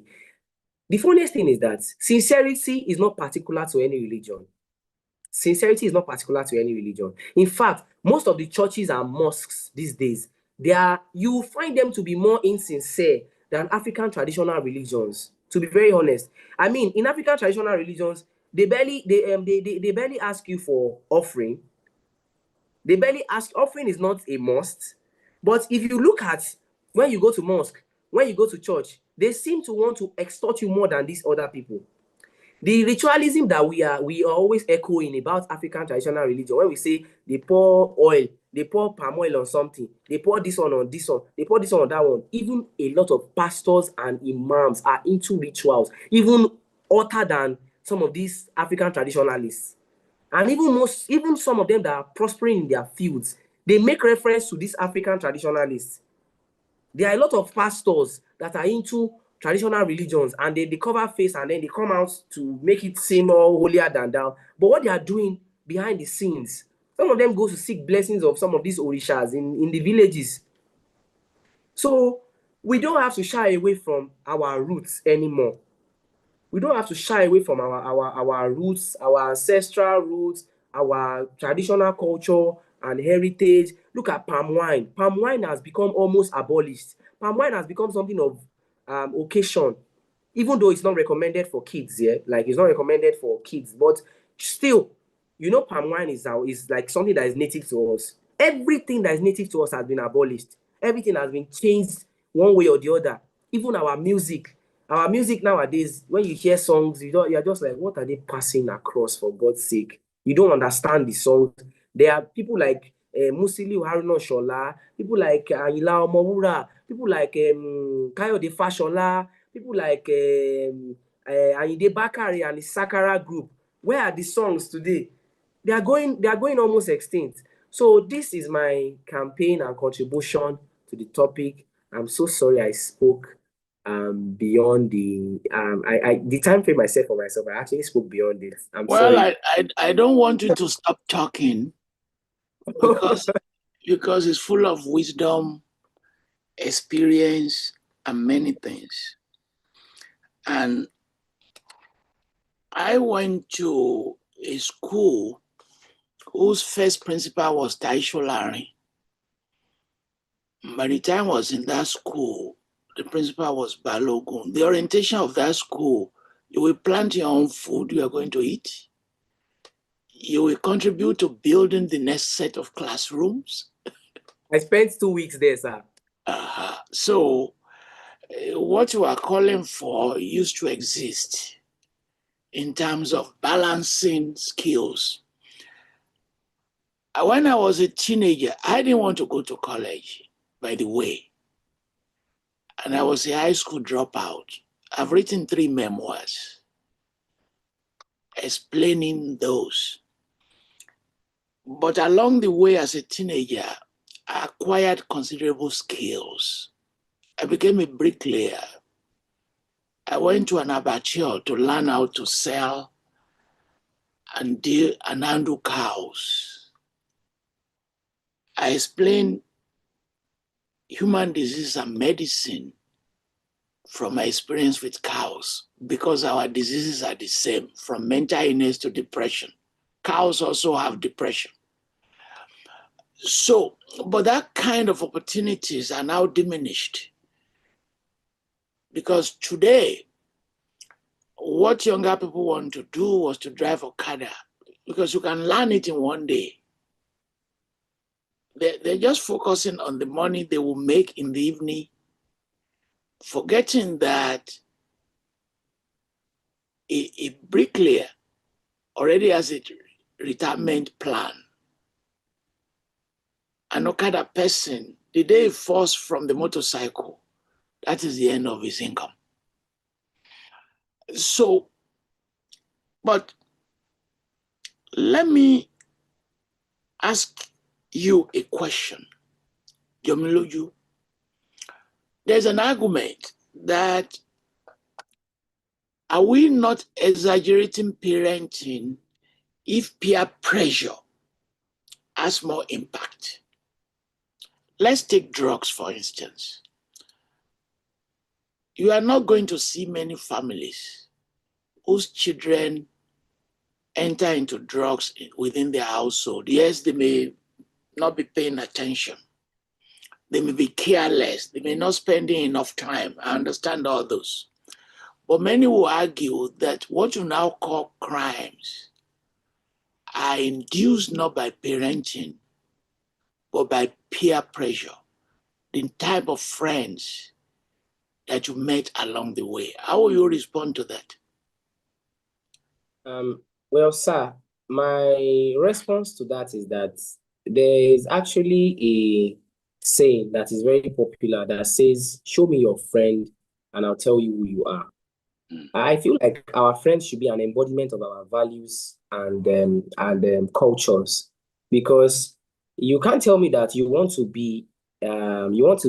have a goal and a dream for yourself to be this kind of person, and then you meet the direct opposite of what you want to become, and then you feel like those are the type of friends you want to have. And then if in an incident where that unfortunately happens, like I always tell people, you can always be the head and not the tail. You can always be the light in a room full of darkness, because no matter how dark a space is, you can always be the light. You can always be the one that stands out, that is exceptional. Like I said, sir, I myself, I'm in the university. It's very inevitable for you to find a university student that does not have friends, not necessarily close friends, but that does not know anyone that smokes, that drinks a lot, that smokes a lot. But you can always know what you want for yourself. I mean, keeping close contact with such people might definitely affect you, but I feel like right from time, you know what you want to do and what you don't want to do. So I feel like peer pressure is just another excuse. By we've given so much credit to peer pressure that we are now making it very relevant to the extent that you basically see something and then you do it, and then you are saying there are some people that are teaching you. Definitely you wanted it and you taught yourself. Yes, there is influence. There's influence and there's everything. But the attention we're giving to influence, that the attention we're giving to peer pressure is giving the other party the blame rather than giving the person the blame. Because when you say somebody has been influenced by peer pressure, it's just like you are reading the person of blame totally. I wouldn't lie to you. When you say, oh, Jomiloju has been eaten by peer pressure. So it's just like telling Jomiloju that, my dear, it's not your fault, though. It's those boys. It's those boys that influenced you. Without actually giving some blame to the person himself. Because you know what, if I want to believe that peer pressure cannot make me put my hand into fire because another person is putting his hand into fire. If that happens, that's insanity, not peer pressure. So with all due respect, that's beyond peer pressure. That's something else. That kind of situation needs mental evaluation. Peer pressure cannot make me see a moving car and then I see, okay, somebody has gone in front of a moving car and the person took impact and died, and then I'll say, okay, yeah, let me do that as well. The same way we are talking about peer pressure, some people are also seeing good impacts and copying good impacts. Some people can see good things and they'll be like, okay, I want to be this good thing. So it's actually about your inner self, not just about another person. You have your own life to live. And that's why we have to also have this foundational mindset of, I can do without anybody. I can do without anybody. I don't need anybody's validation. I don't need some set of people to feel me before I feel like I've arrived. And it's tied a lot with contentment as well. If you are contented with what you have to a large extent, I feel like you can't seek validation of anyone. I feel like you can't seek validation from anyone. I mean, look at mommy here, Madam Ibiba Odili. Most people after they finish from the civil service, they're always aspiring for political positions. Not as if mommy is appointed, if it's even a political appointment, she won't take it. But in my conversation with her, when she was rounding up, she had already put in place some retirement plans to actually work and fulfill her own life, her own dreams, her own goals. It's not just all about, okay, when is the next stakeholders meeting happening? Oh yeah, when is the Kiniko? When is the this? When is the that? Where are we going to benefit from the? No, she already had her own plan, her own mindset. And even though it was one of a kind, she was not influenced in any way. I'm sorry, I'm using her as an example of No, that's good. That's good. No, you are not embarrassing I can her. also, with what she has done, I can also do it, and I'm like, okay, if I finish school, I don't necessarily want to do this, I don't necessarily want to do that. I want to create my own niche. I want to do what I feel like is best for me. I want to make my own values and do it strictly. There are times she posts on the social media group, and there'll be on our social media group, we have a group for the foundation, and then even if there are little to no reactions, mommy will still come back and post it again, post what she's still doing. That shows she's head on focused and she knows where she's going to. Even though she's at this great stage now, she still knows where she's going to and she's focused on the future. So I feel like that's how each and everyone should be. So I feel like peer pressure is not, if they pressure you and at the end of the day spoil your life, you are the one that will be blamed. Nobody's going to blame them at that stage saying they're the ones that spoiled his life. The impact is on you. So you should, even in the first place, think of yourself first. I am number one in my life, and no matter what anybody is doing, does not have to affect my own life. That's my response, sir. Thank you. Okay, see, who is a successful person? Sir, is the question directed to me, sir? No, it's to Okese. No, so to me. So that's okay.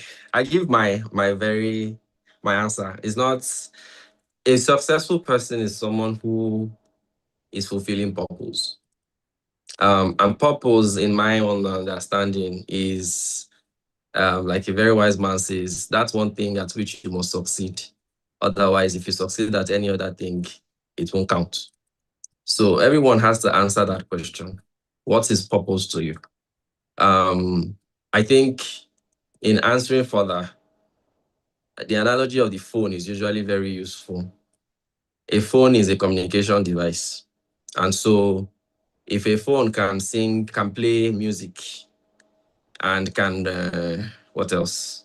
Can take photos, can take photographs or videos rather, sorry. The phone will not be a useful phone if it cannot make calls, right? And so there's that one thing that the phone must do. All phones must do that thing, right? And so as human beings too, we have that purpose. We have a purpose in life. A lot of things that I think about and I do are colored by my Christian values. And when I growing up and learning about my life, my identity, pleasing God is a purposeful thing for me to do.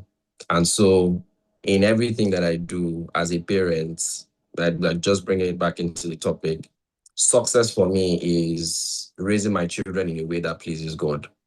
And impacts, of course, impacting life positively it definitely pleases God. Like it pleases God too, that my children grow up So and how will do well. you how will you respond to some parents advising their kids that why are you not driving nice cars like Jomiloju? Why don't you have a house in Lekki? And the kids will say, but I cannot do what my friends are doing. Yeah. That that friend deals in drug. And the mother replies, you too go and deal in drug.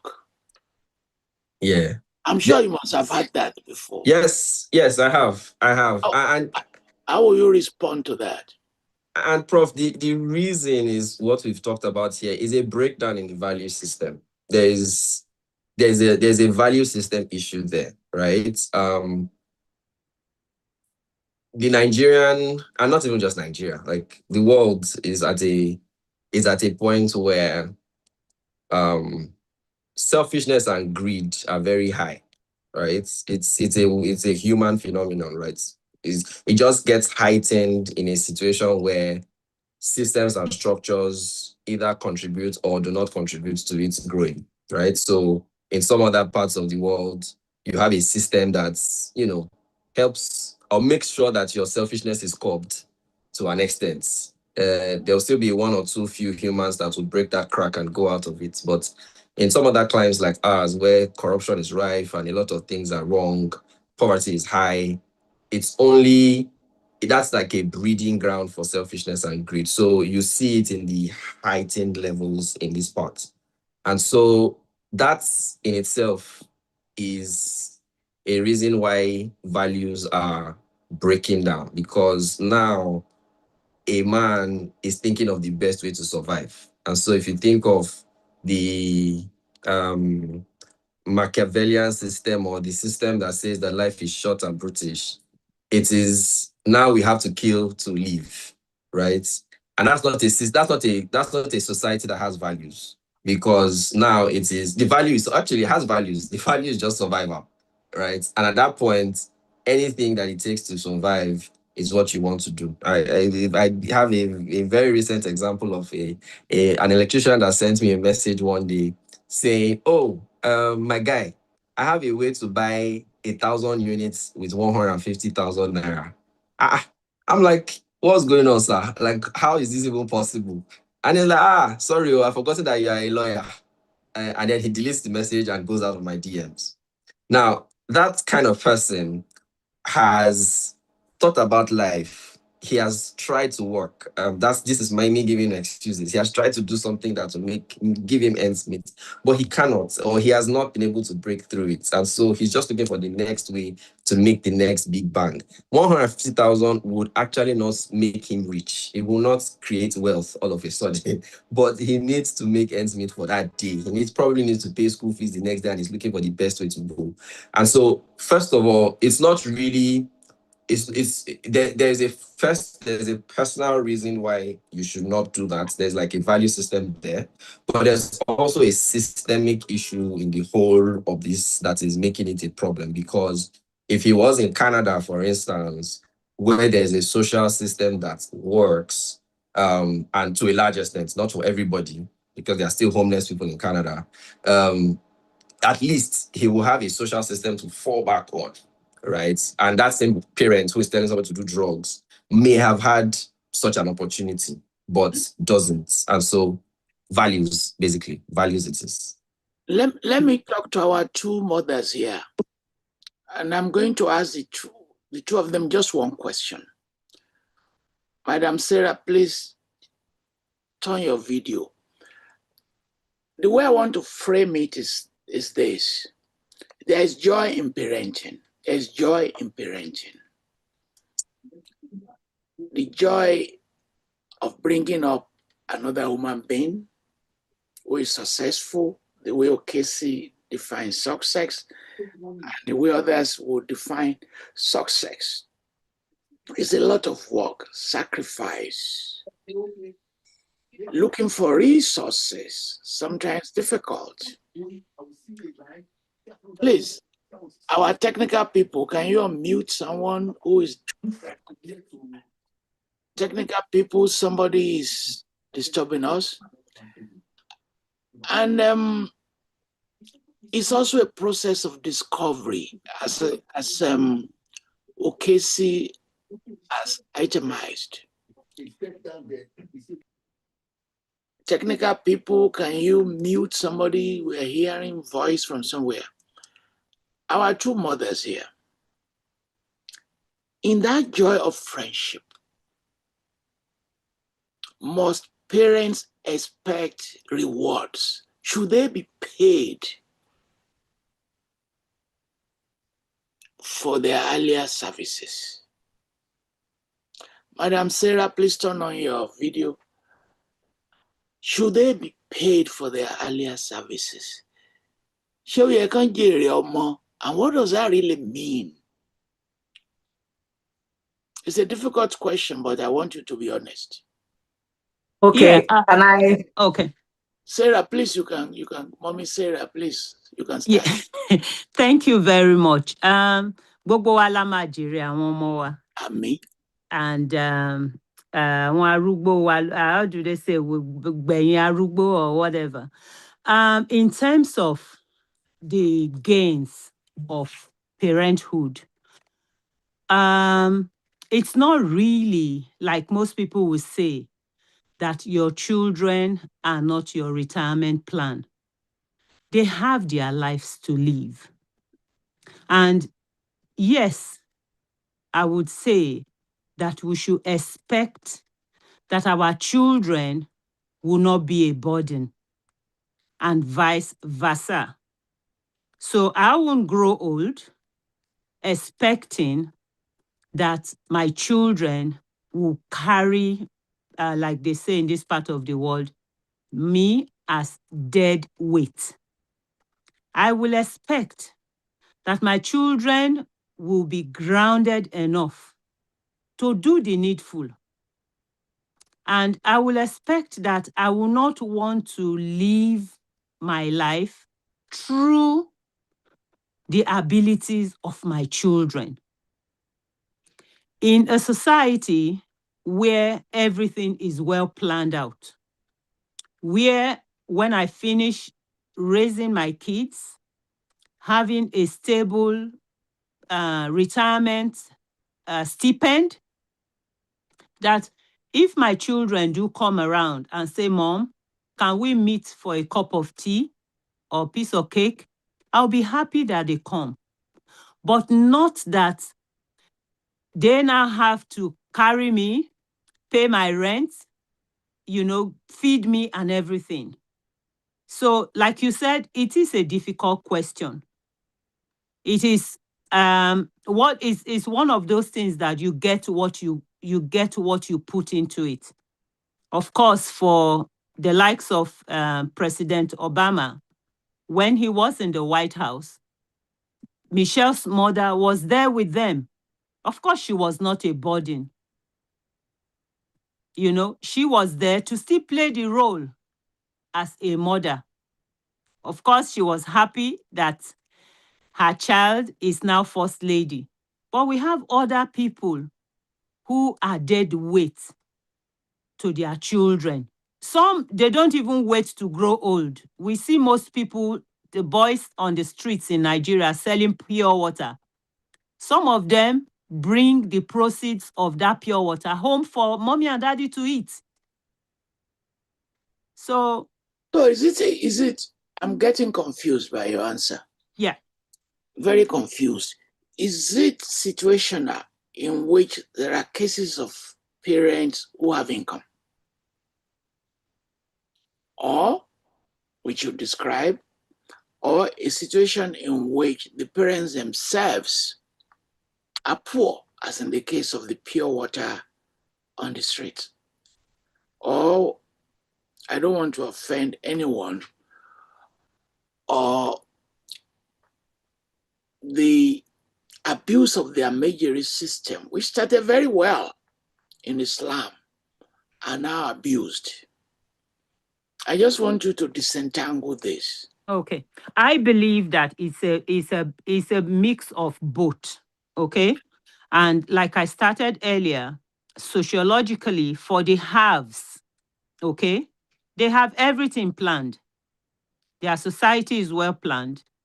In this part of the world, there's old age pension.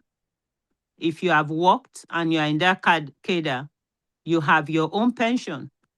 If you are even have your poor, sorry to use the word poverty here, or below poverty line, you have your public pension. Your public pension is able to give you your stamps or cup of tea and maybe your Medicare.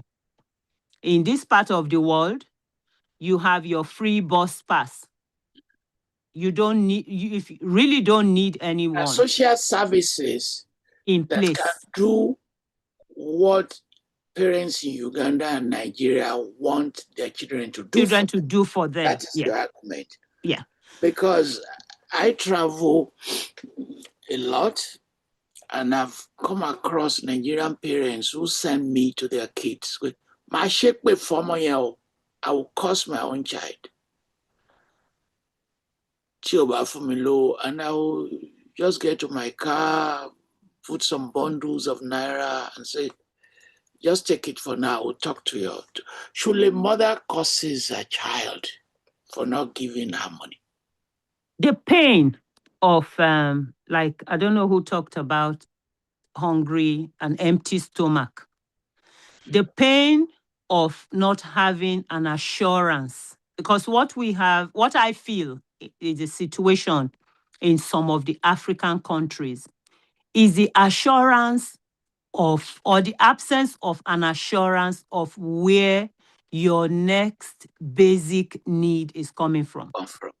That mother can do that because she does not have an assurance of where the next meal will come from, or where the next, if she's on medication, where the next prescription will be paid for. I'm not talking about people who have misplaced priority, because some of those mothers who want to talk about placing curses on their children have a shebi that they are owing, or they like I said it already, misplaced priority. But for someone who has done everything right and has fallen under this, and maybe have, like we said here, some people have sold houses, some people have sold their shares, some people have basically emptied themselves, hoping that this child will be will be Sure. return on Yes. investment, so to Okay. speak. Okay. So I think some of those parents, with the pain of that empty stomach and regret, may want to do it. I got into trouble one time. Intellectual troubles I love. And I've gotten into many intellectual troubles in my career, and I will get more because I like provocation. I once told an audience in London that if you hear the death of a child, of a son in London, and you hear the death of a son in Ibadan, where I come from, that the impact is not the same. Both of them can be emotional, yes, but one can be very devastating in terms of what we're talking about.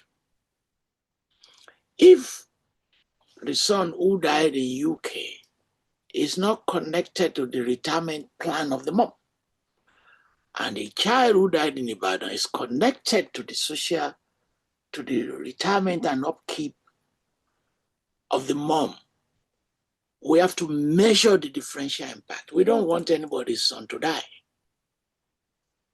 And as I couched the argument, I said, we can't just be talking about death. We should also be talking about differential impact. How will you respond to that? It's a callous argument. Understand? But that's how intellectuals think. Yeah. Yeah. Yeah. So the first thing I would say is a loss is a loss. Yes. Okay. And it's not in the natural course of pattern. Parents shouldn't have to bury their children. Yes. It should be the other way around. And if you talk about social services or the absence of social services, for that parent, you even see here when parents lose, we often will say, for the first time, I was actually shell-shocked when a parent attended the funeral procession of their child. I'm like, you don't do it. That's culture. Yeah. That in Western culture, yeah, they do that. Yeah. Here's their own argument. Because I've attended. The way they couch their argument is that the baby that is lost has not enjoyed life. That's the way they present their own argument.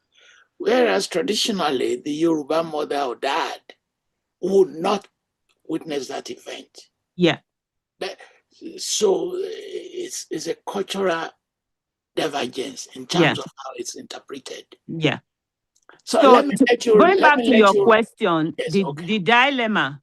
Yeah. That that mother in Ireland or in England losing the child and maybe hoping that, because sometimes all they want Christmas Day. You see, even now is the month of May is ending.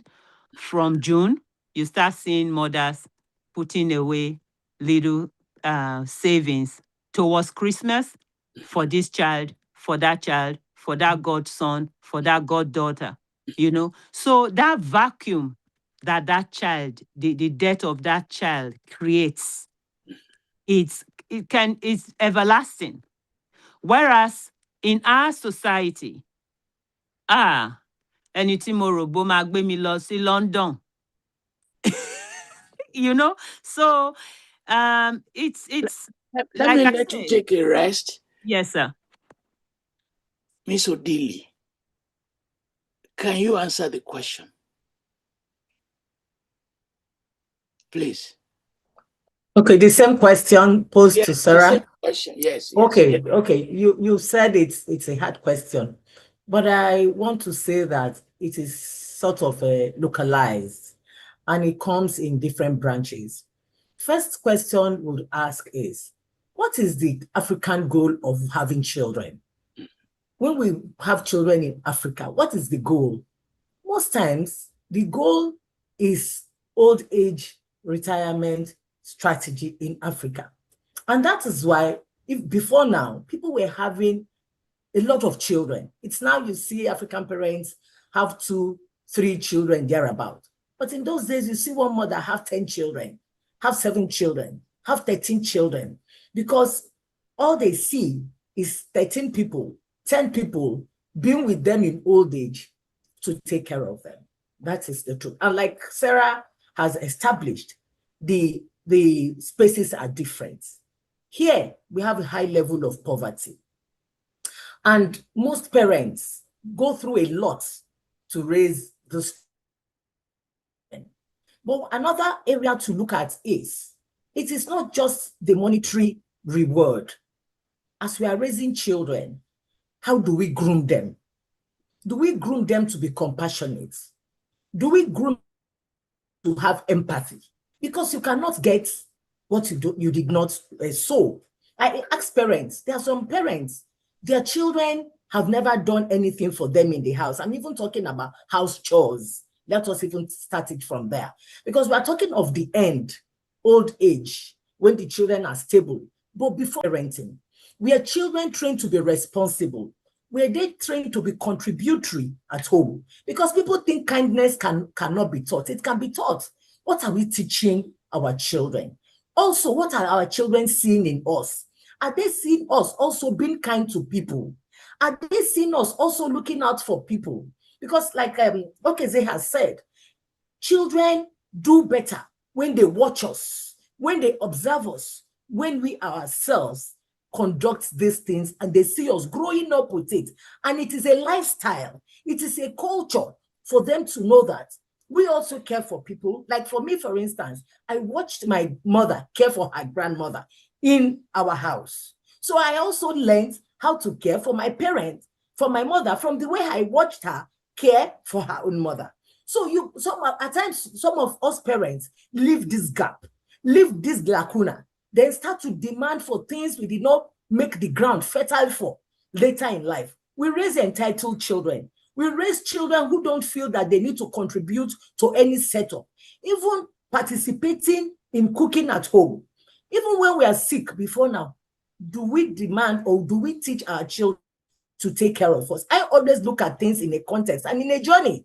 Most times we wait until it's too late, then we start to make certain demands. And for me, it is not all about financial reward. When we say we want to enjoy our children, I think it is also in character. It is also in them knowing that it is not all about money. There are some children, they give their parents money, but they don't see them. They don't even talk to them. And we know that in old age, a certain form of loneliness creeps in. And maybe that is even when we need that connectivity with them, which we have not taught them earlier when they were younger. So some of these things are not here and there. The parents themselves, how intentional were they? And at times, I tell people that we over-exaggerate this issue of parenting. Some parents actually don't have the capacity to be parents. That's another thing again. We just assume everybody can be a parent or can be a good parent. And it is who we are that we will portray to our children. Some parents are greedy. Some parents are selfish. And when their children are growing up and have their own issues, their own challenges, they are not empathic also to their own children. So it's not a one straight thing. It is a lot of things put together. But the bottom line is, what kind of parent are we? Then what kind of children are we raising? Madam Sarah, please come back. I want to ask a second difficult question. In recent time, people are complaining that you mothers are very manipulative. And due to your manipulative parenting strategy, children grow up to prefer their mom to their dad. That even when school fees are being paid, the children think it's the mothers that are paying them and doing everything. And that when the kids become adults, the rewards flow more to mothers than to fathers. That comment is getting more and more circulated. And people are now saying, Dad, men, take care of yourself because your children are going to ignore you. in preference for your mothers? Madam Sarah has disappeared. Ms. Odili, you can answer the question. Okay, it's not a new thing. I've heard a lot of men say that after all this wahala, it's even you women that do all your mugo. You go to America, you go to London, and you go to Germany. Even in Nigeria, some will go under they say they are going to Abuja to do a mugo and they are never at home. Well, just like the first question you asked us, it's also quite challenging, but I also take it in different branches. It can be natural to assume because women are the caregivers. Women spend longer time, so to say, with the children, all things being equal. I know there are some homes where the men, maybe due to the work the women do, the men spend more time with the children, but I think such cases are fewer. So because we spend more time with the children, I think the bonding might be more intense than the father that does not, would not have that enough time and might not be a fault of the father. But at the same time too, some men, especially in Africa, because of the way the society connotes the man to be, the head of the family. So some men also ignore some of these little things that mean a lot to children, which timing is part of. Some men don't create time to be with their families. In fact, there was a case of a younger brother of mine that I teased and said, you don't even take your family out. And he said, where would I take them to? I said, even your wife, you can drop your children at home, go out with her and spend some time. He said, where would I take her to? I said, you can go to a park. There are places you can go to. He said, what will we be talking about? I said, when you were cutting, there were things you were talking about. You can even remind her of those days. That his wife would think he wants to go and do money ritual with her. For you to know how strange that kind of conversation is in families. Truly, like in our times, we used to be afraid of our fathers. We used to fear them. They really didn't have time. They were like authoritarian. But now we see better relationship between fathers and their children. Many fathers are today consciously trying to bridge that gap, trying to redo what was in the past. And to have a better, more amiable relationship with their children. So in effect, what I'm trying to say is that, yes, these things really exist. Some fathers truly don't create time for that bonding with their children. Some mothers too, like you said, truly are manipulative. And like we said, because we are parents, does not mean we don't have good and bad characteristics. So there are some men, just as you have in some women, who also are greedy, who are selfish, who are self-centered, and who will also bring these arsenals, these jokers to play when they are, when they are parenting their children. And I've even had mothers who are single parents, maybe separated from their husbands, and said that those children will never have anything to do with their fathers. And it's a position I don't subscribe to, I don't support, because that position is a natural position which those children should have the benefit of enjoying. That I subscribe to. So yes, there are people who will manipulate on both sides, but all I'm saying is that most times mothers naturally spend more time with the children, and the children see them as though they are sick, the mothers are there, sleepless nights, the mothers are there. So they want to endear more to the mothers. But I think we can also be intentional about this. Fathers can be intentional, and mothers too should try not to take some of these natural interventions to now mean that the father is not now playing a role. Because what I tell people is that the seed you sow is what you will also reap. Because if you make the children not to be close to their father or take care of their father at certain times in life, you're also not teaching them empathy. You're not also teaching them forgiveness, even if that father did something wrong. And if you raise your children not teaching forgiveness, not teaching compassion, not teaching empathy, you're also not raising total children. And in future, they might use that same weapon against you if the need arises. Thank you. Sarah is a member of the panel. Why are you raising your hand to talk? Where are you? You've disappeared, but you... The technical people to allow me to unmute myself.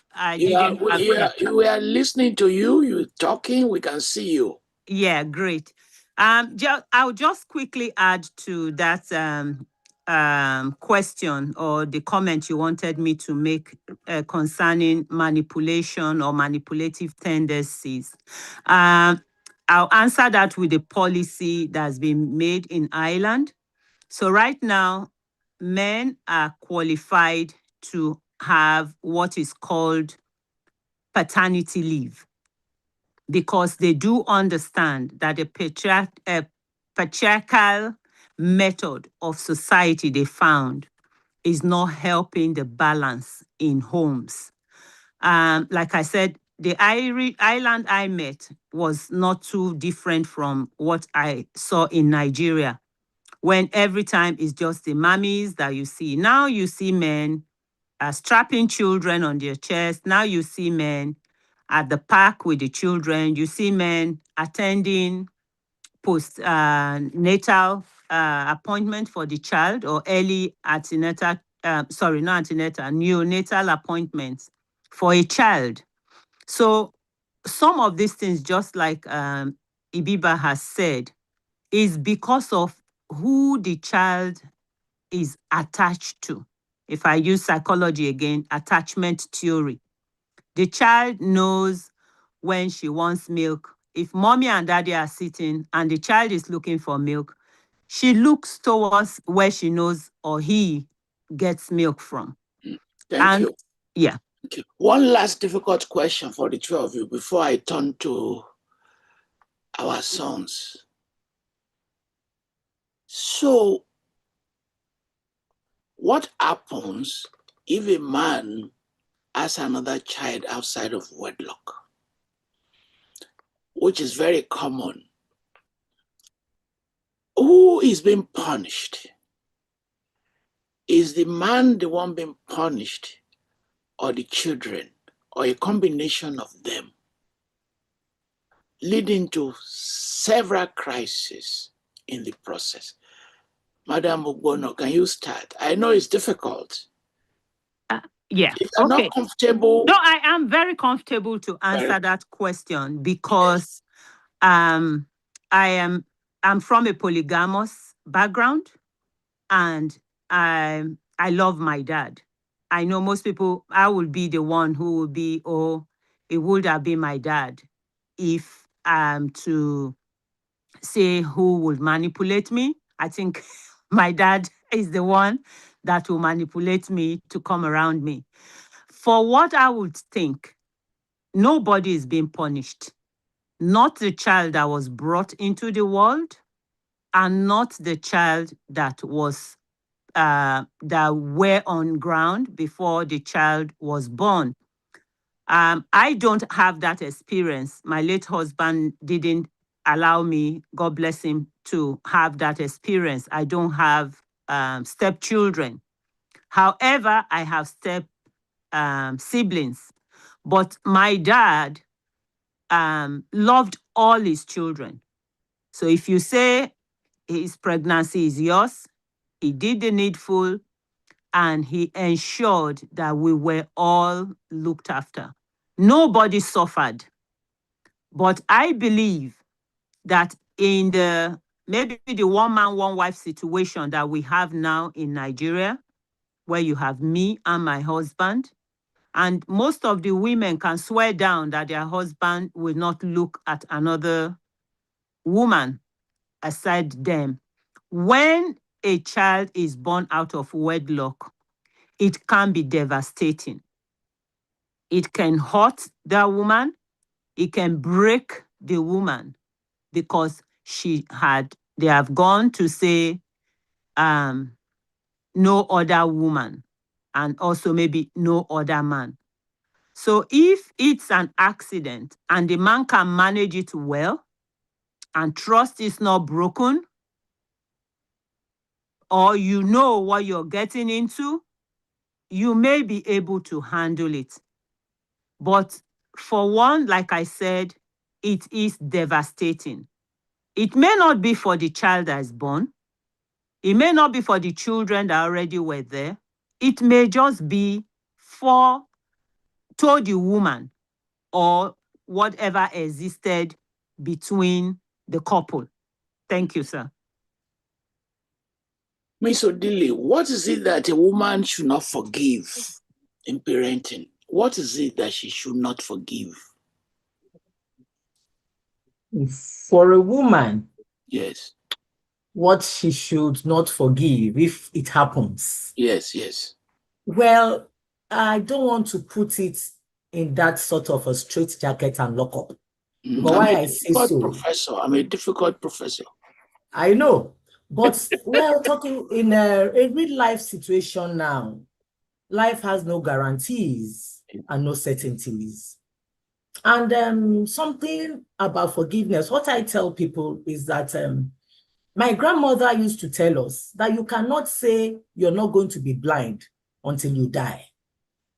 She would also tell us that it is wisdom you use to cut a tree that is bent. If not, that tree will fall upon you. For me, as a person, in parenting, and like in any other space in life, I like to have an open mind. Because they say you can only control yourself. You cannot control the other people in your space. So the truth is that in as much as there are so many things that would happen, and you might say, oh, this thing over my dead body, I cannot stomach it. Maybe because I grew up with an old woman, life has taught me many lessons. When I was growing up, my mother would tell us that you can actually sleep and wake up blind. You can actually sleep and never wake up. So for me, it is not about what I would not forgive. It is more about what life throws at me and how I respond to it. Because even this issue of having a man having a child outside wedlock, I've also seen some real life stories where that child that was had outside wedlock even became even a better child to even the biological children in that family. So life has its ups and its downs. So for me, that is why I say our perception about life and about the happenings in life is what will make us respond the way we respond to life. So for me, I would wait and just play out life and just take it as it comes in my stride. Thank you. Jomiloju and Okese. Jomiloju, please turn on your camera. Yes, sir. No problem. Thank you. I want to ask the two of you the same question. So we pray for you to succeed, and God will let you succeed. And as Okese says, in terms of the self-definition, can any human being succeed without self-motivation? Can your parents actually make you succeed? I think if I would go, I don't think it's a yes or no answer. Like you said, difficult questions require difficult responses. And so there is a part of self-motivation that must be in it. But there are also people who are successful in life by reason of the background that they came from. So the self-motivation was just an add-on, or at most a useful tool or a useful catalyst to multiply the effect of the background that they have. A case in point is Bill Gates. He's one of the richest people in the world now, not only because of his self-motivation, but because of the rich background that he has, in my opinion. And I'm sorry if that is any way else for someone else. Actually, the first part, the Gates, Dell, all of them, they don't publicize the first part. Amazing. These are people who inherited a lot of money. A lot of money, exactly. Writing their narratives, they hide that story. And yes. I will give some example. Biggest dad was like Dangote, was rich. Yep. Bezos, founder of Amazon, he just went to his dad. I want to be doing sales with cardboard. The dad laughed. Dell, we live in the same town. When he writes his narrative, they will say we drop out of high school. They didn't drop out of high school. That's not correct. You understand? Yes. Trump Yeah. said he just inherited a few sum of money from his dad. People have said if Trump, the current president, left the money inherited in the bank, he will be far richer today. Today. So sometimes Yeah. because we're dealing with a large audience, some of this narrative, Yes. Dell's dad, he went to my school where he teaches. He's one of our biggest donors. He just went to his dad, I want to do business. You have dad who can say, okay, I can lose $2 million. Take. You understand? Exactly. Yes, So sir. let's separate. Dangote's dad was not poor. You must bear that in mind. Yes. If you have money, you can use that cash as an experiment for your son. Exactly. Telling yourself, well, if he loses the $2 million, what does it amount to? So for our audience in Africa, we should just tell them that some of these narratives of wealthy people may not be correct. Go ahead. Yes, sir. Yes. Thank you, sir. And that's the interplay of the role of the parents in their outcomes, right? Because some other people may not may not be able to afford that. I can lose $2 million, so take it and do an experiment. And so for those people, self-motivation is all that they have to move from where they are to where they want to be. For some others, and for some others, we were right here on the internet watching Otedola talk about how he just bought a house because his child wanted to have her after party in that house. And so it's not like we like to say, millennials to say life no balance. It's not balanced like that. So I cannot use that template as a young boy coming from the cartoon and trying to make it in life. I have to ensure that my self-motivation is backed by everything that I know. I'm So there is prayerful. one argument that is kids of poor people have a better chance of succeeding if the state itself creates the public schools that are good. Like, for instance, when I was growing up, there was no television in the house. We'll go to a neighbor and you get a little peep watching from the window to see the television, right? Some people will argue that that in itself will motivate you to face your education. To those who have done that research, that kind of research in UK and in England, take the UK research. The kids of professors are not successful. That's not my data. Or in the US, that the first generation of immigrants will succeed. The second inherit money and now give back to the third, who are complete failure. That where is the hardworking Rockefeller great-grandchild who has money? Yes, and Prof, that question highlights the issue of values, right? Because what tends to happen a lot of times is that as the generations go by, only families who are able to sustain the value system are able to continue the wealth and keep it going. And also and that value system must be devoid from the wealth. It must be separated from the wealth because and I don't know how they do it. I think I'm a first generation, if I don't know my generation of the wealth building, but we are still building the wealth, right? And so I think what they usually do from what I've seen is how that if you think of families that have passed from 1 to 3 generations, it's usually that they're able to still ensure that the children have the ethic of hard work, dedication, diligence. They teach them those things. They will make them go for internships in their same firms or even somewhere else to go learn and then come back and take what they've learned into it. What then happens with those generations that don't now transfer it is that they get the wealth into their heads a lot more, that they're just very careless about maintaining the values. And that's where it breaks down. And those values remain the same. It's Let me responsibility push you and the to my rest. last controversial question before I invite the audience.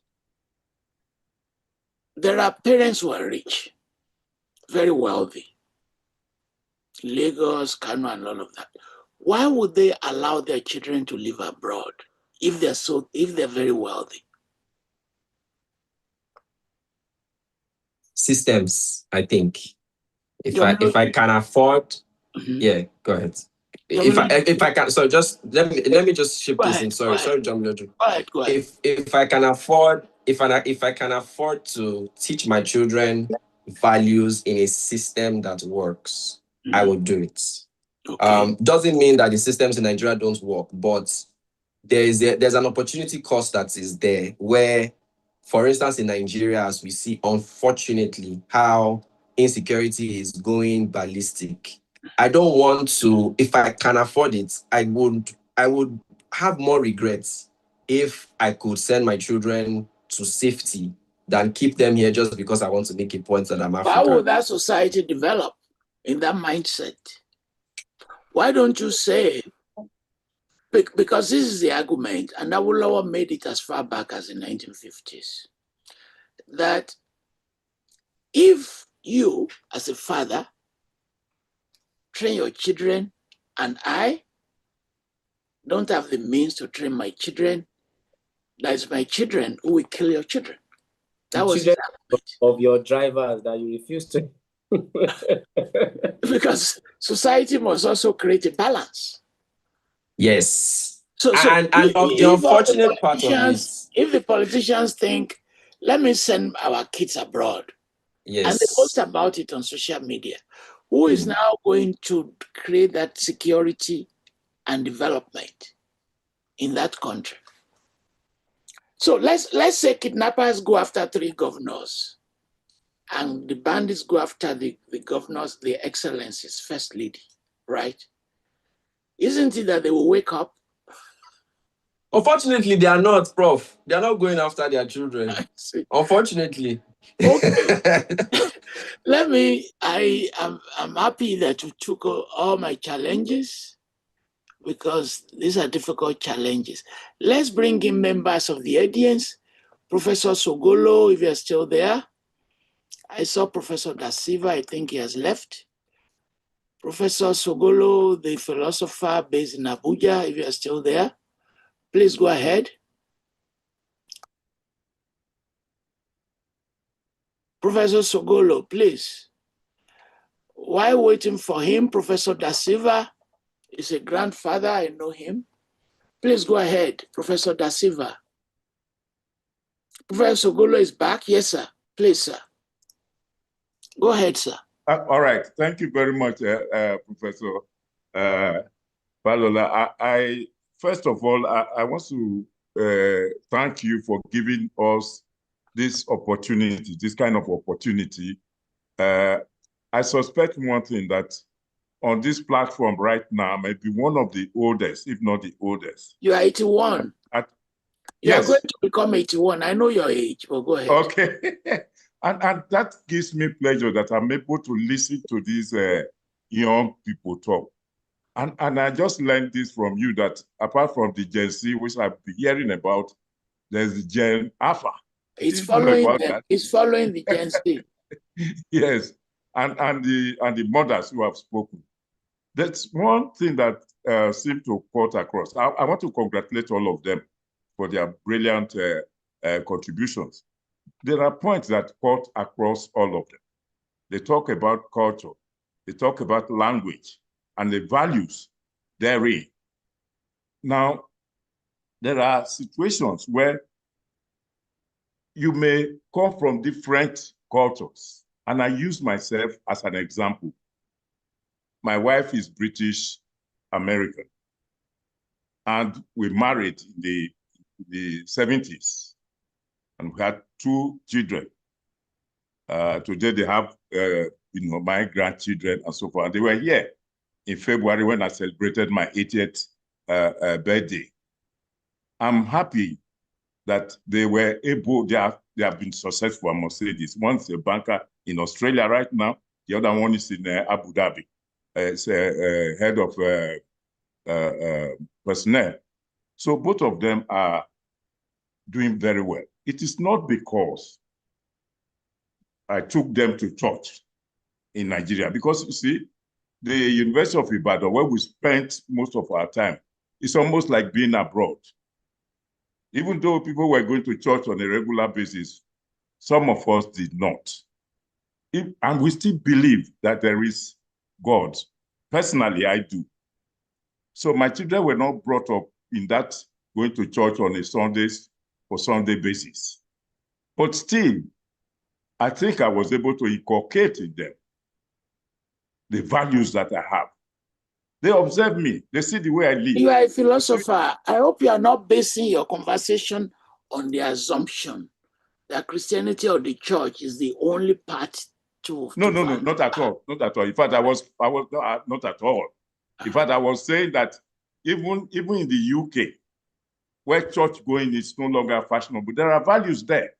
Yeah, there are In other values words, in our society. yes, there are values in the modern world which are not tied to any religion. I believe that, and I believe too that I'm one of those examples. I didn't go to preach, quote Bibles for my children, but I told them what is good and what is bad. Now, luckily for me, Okezie is from my place, from Isoko, and he was talking about church values. There are church values, quite all right. But the Isoko people are religious to a fault because that has had an impact on the children, where a small child will grow up, is growing up, and it takes to the scriptures, quoting Bible and so forth, and that affects his or her education. So it affects the motivation to some extent. That way, religion has not been always a motivator in terms of value. So it's not always the case. But I believe that there's another factor which none of our speakers have emphasized. You have values, quite all right, either through religion or through upbringing and so forth. But then you find situations in which children who grow up in the same family with everything almost identical, one will turn out to be well motivated, to be successful, and so forth. The other two will turn out to be the very opposite. So what happens? That is the basis of my own religious belief. Namely, that you don't get, God should, I pray God that I don't get into circumstances that will have negative effect on my life. And I tell my children that you make sure you don't get into circumstances, because everything I'm teaching you will be, zero. If you get into bad companies, your life will be totally different. And so my belief is not that I'm saying, oh, there's God there and so forth. No, I'm saying that that element of circumstances. Let me ask, yeah, your point is made, but let me ask you a question. Yes. So in Africa, people train their kids, they sponsor them to the best of their ability, and the kids, Japa, they went abroad. So we now have a situation in Nairobi, in Lagos, in Abuja, where people of your age, there is not a child to take care of you, especially in moments of sickness, because the children are gone. They're gone. And when people build their big houses, the person who now lives in their best bedroom is the domestic help, because they themselves now live in the living room, because they can climb the stairs, they can take care of themselves. Should we not be rethinking many of these things? I frame a theory, I call it social loss. And by social loss, my argument is that when you need human beings the most, especially your kids, that is when they are not there for you. Yes. But I'm asking you because we're at that age now. I got it. Only last week I wrote something, maybe I'll send it to you, which I call my prayer points. And what did I talk about? I talked about praying to God that I should not be in such a circumstance that I will have to be dependent on somebody else for my day-to-day living, including my children. And my prayer, luckily, has in a way come true because I'm today self-sufficient. You cook for Of course, yourself. Yeah, for myself. But that your own self-sufficiency can be threatened anytime. Again, this is where circumstances come in. Why don't you look at the African procedure? Hold on. My father had me when he was almost 60. That people of your age and people in their 70s, they take a younger wife,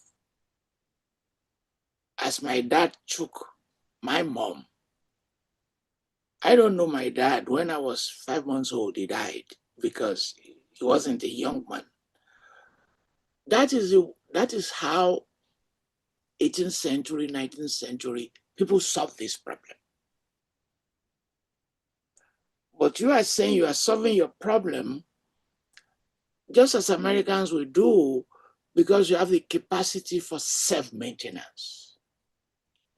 But that capacity for self-maintenance is tied to your good health. I accept that. It's tied to my good health. And that is part of my own religiosity, that God should give me that good health. But what I'm saying, which I've preached to my children, is that while they are young, and I will say to the young people here too, Gen 6, while they are young, they must think ahead of what will happen when they are 70, when they are 80, and so forth, and prepare for that day. If God spares them in good health and so forth, and they prepare, they look forward, okay, all right, they would have solved that problem. Thank you very much. The young children will leave you, they have their lives to live. Thank you. Really, thank you very much. Your colleague, I want to thank you again for the opportunity. Professor Da Silva has left. I think his phone is disappointing. Ms. Kemi Sheriki, New York. I think you run it. Professor Da Silva is back. Okay. Ms. Kemi Sheriki, I think you have a program on mentoring, don't you? Yes, I do. Thank you so much. Pansha, what did you call it? Yeah, Pansa. Pansa. Yes, thank you so much for putting this together. And I want to just mention, I wish, when you have this kind of forum, you also include people in the Americas or in Europe as immigrants, because we have a lot of issues affecting our community at large, whether we're talking about the Francophone Africans or the Anglophone Africans. There's so much struggle that we're going through. So I started Pansa as a community forum. Before I retired, I started this job working in family court in New York City in 1999. For 5-6 years, I never saw African children coming in, getting arrested.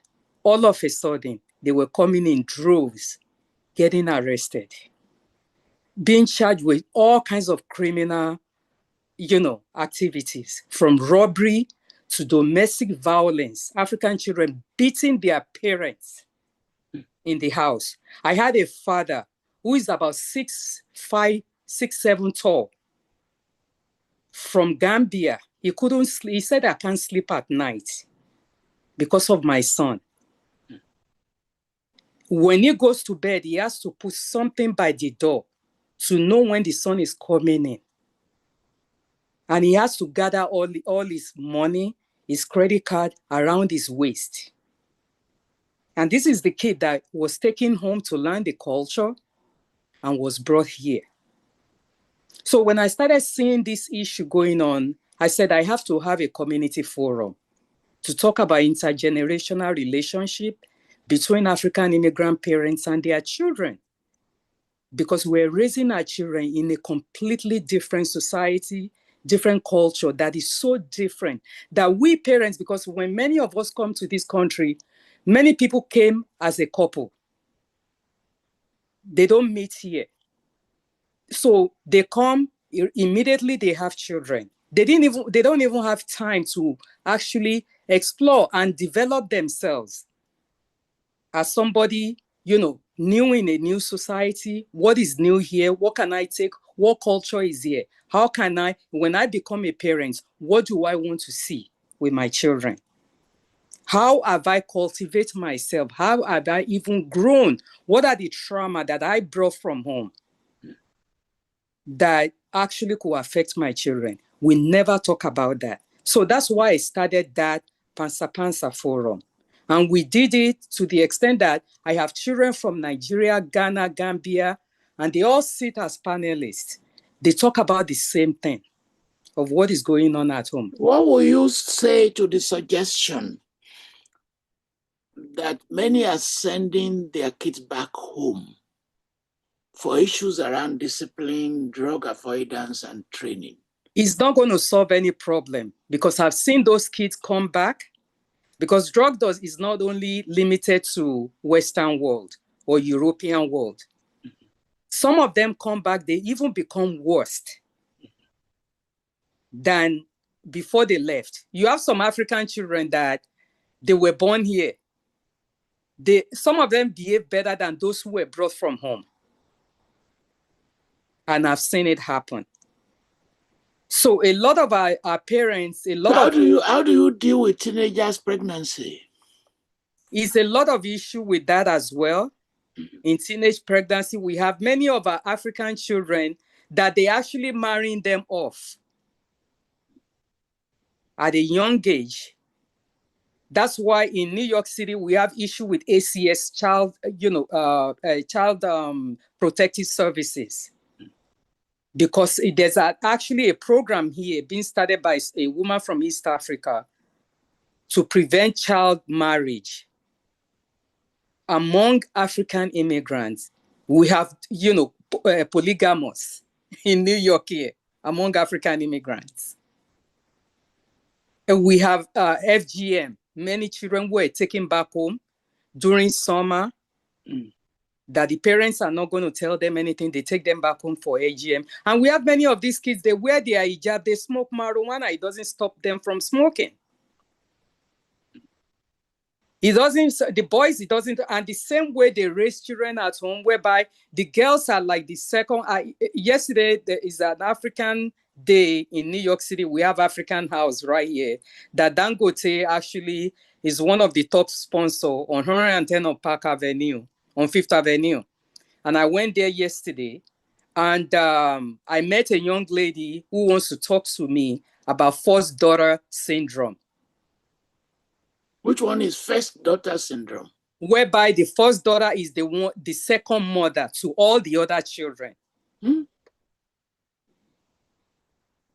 They have to be the one to take care of their siblings, which I experienced as the first daughter also when I was growing up back home. So it's a lot of all these issues. So let me make you an offer. Can we do another panel on these issues? Because we can't exhaust them. Yeah. And there are people who want to talk. Let's communicate by email, because you have my email. Let's do another panel, because we are raising very depressing issues that we must confront. Yes, sir. Thank you very much. Thank you. Because I don't want to cry now, because I'm feeling the pain as we are talking. So, Professor Olusegun Adekoya, I think you are from the Bafemi Awolowo University, sir, right? Yes, sir. Thank you, Professor Falola. My question is a follow-up on the comment made by Professor Sogolu, and that has to do with children upbringing and the religious values. The question is directed at OKZ. My question is, should the parents give their children religious indoctrination, or should they allow them to grow up, mature, and then choose to believe or not to believe?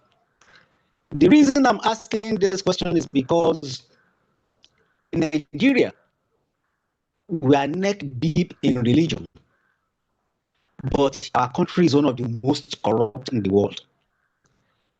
China forbids parents from giving their children religious indoctrination up to the age of 18 years. And China is a better, morally saner society than Nigeria. So how do we account for these paradox? Thank you, Professor. But you The see, second, the oh, second comment is a reaction to Jomiloju, who made good case for indigenous African culture, especially using the mother tongue for religious instruction. That's a very powerful. Most technologically developed societies of the world use their first language, which is the mother tongue, for educational purposes. But in most African societies, the reverse is the case. We use our second language, and language is a tool of communication.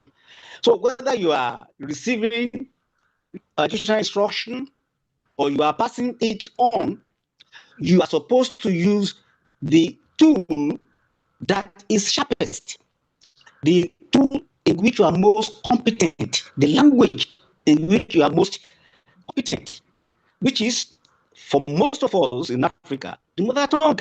And I think until we address this important language issue, we will continue to have problems with our education, the quality of graduates we are producing, and on like that. Thank you.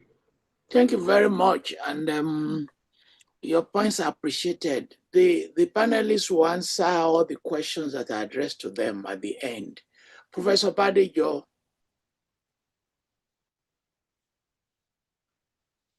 Professor Badejo, are you still there? Please. Okay, I've unmuted myself. Yes, I thank all the panelists and want to note that I learned quite a lot, especially our two mummies and Jomiloju and Okese. Something I'm thinking about in all this is that we are generalizing on the mismatch of our society today, which is extremely complex. We are not in a one-dimensional situation. We are in transition in different phases, not even sure where we are with respect to, and much of what we are saying may at best relate to probably 25% of our population. But what is unfortunate is that the 75% that are left are only looking forward to the 25% as wanting to be more like them. Mrs. Ogbonna mentioned children hawking in order to sell the pure water and go and feed the parents. Almost all of us did that. I sold rice every morning and simultaneously went to school. But the West has come to define that as robbing the child of childhood. And we don't look at the totality of what we face. The question of purpose of life, that's which Professor Falola raised with respect to what is success. And it's good that, define success as being able to fulfill the purpose. But what is the purpose of life? He ended up saying something like, my purpose is to serve God. If that is the case for most of us in this country, as the last speaker said, things would be by far different. But it isn't. I have suggested and suggesting that the purpose of life is to achieve utmost freedom. And within that question of freedom is even your right, freedom to pursue God, to make God and what is utmost freedom? I would suggest that it is to look at the values inherent in the Universal Declaration on Human Rights, as well as the Sustainable Development Goals that handles the concrete needs of man, the right to feed, the right to education, the freedom from the girl child, and every other thing that is packaged in those two. If we look at it that way, then we'll be able to see the values that are built in different societies in achieving. Because even when we generalize with capitalism, it's not the same. I was in Denmark and met a lady who told me that what she does every day is she goes to 3 elderly families, make sure that they have their medicine, make sure that they eat, and she goes 3 times in the day. Now, if I am from that society, why should I be worried about whether my child is coming or my child is not near me or my child is sending money? But where does that money to do all that come from? They tax themselves at about 40%, 60%, and they are happy to pay. Whereas in the United States, the richer you are, the less you want to pay in terms of taxes. And in that situation, they still put some things aside to take care of people. So how can somebody now say that a parent that saw in the kind of society we are, where corruption has gone away with much of what would have taken care of the needs, we don't see all that, but we generalize like, our children are not to be seen as our investment. Of course, it is the fact that people, when they were in their farms, had many children so that those children can support their farming and everything. And as they grow old, they fall back also on those children as their own parents before them fell back on them. It is in my generation that I served my parents, and I must also serve my children, and nobody is willing to serve me because the Gen Zs are now saying I'm not your investment package.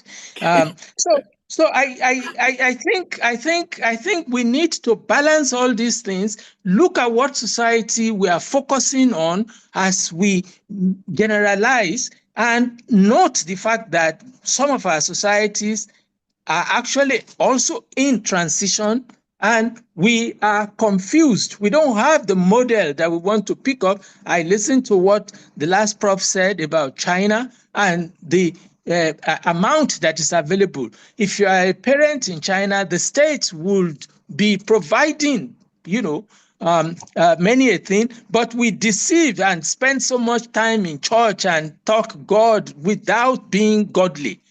I thank you, sir. Thank you. Thank you. Ademola Sunday, I couldn't see your full name. You have to forgive me. It's a compound name, Ademola Sunday. Ademola Sunday, yes.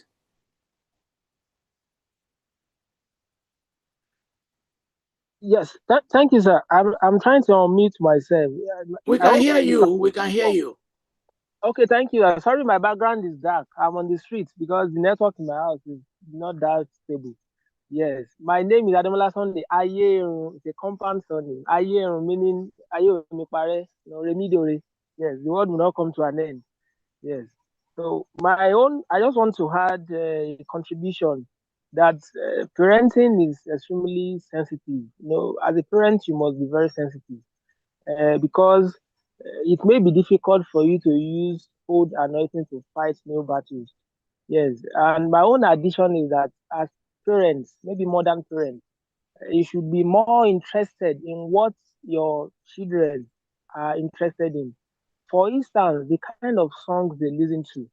You can influence them within the kind of song they listen to. Yes. So I'm saying it because I've taught in about 2 universities. And when I teach them, I just get to class, sing some of their songs, modern songs, they get along with me. Then we start from a good note, then before I jump to the vices in those songs, they will now start saying, So I can easily influence them. Over time, some of them begin to be disinterested in those kind of songs because they really really can't see anything interesting in it or anything good.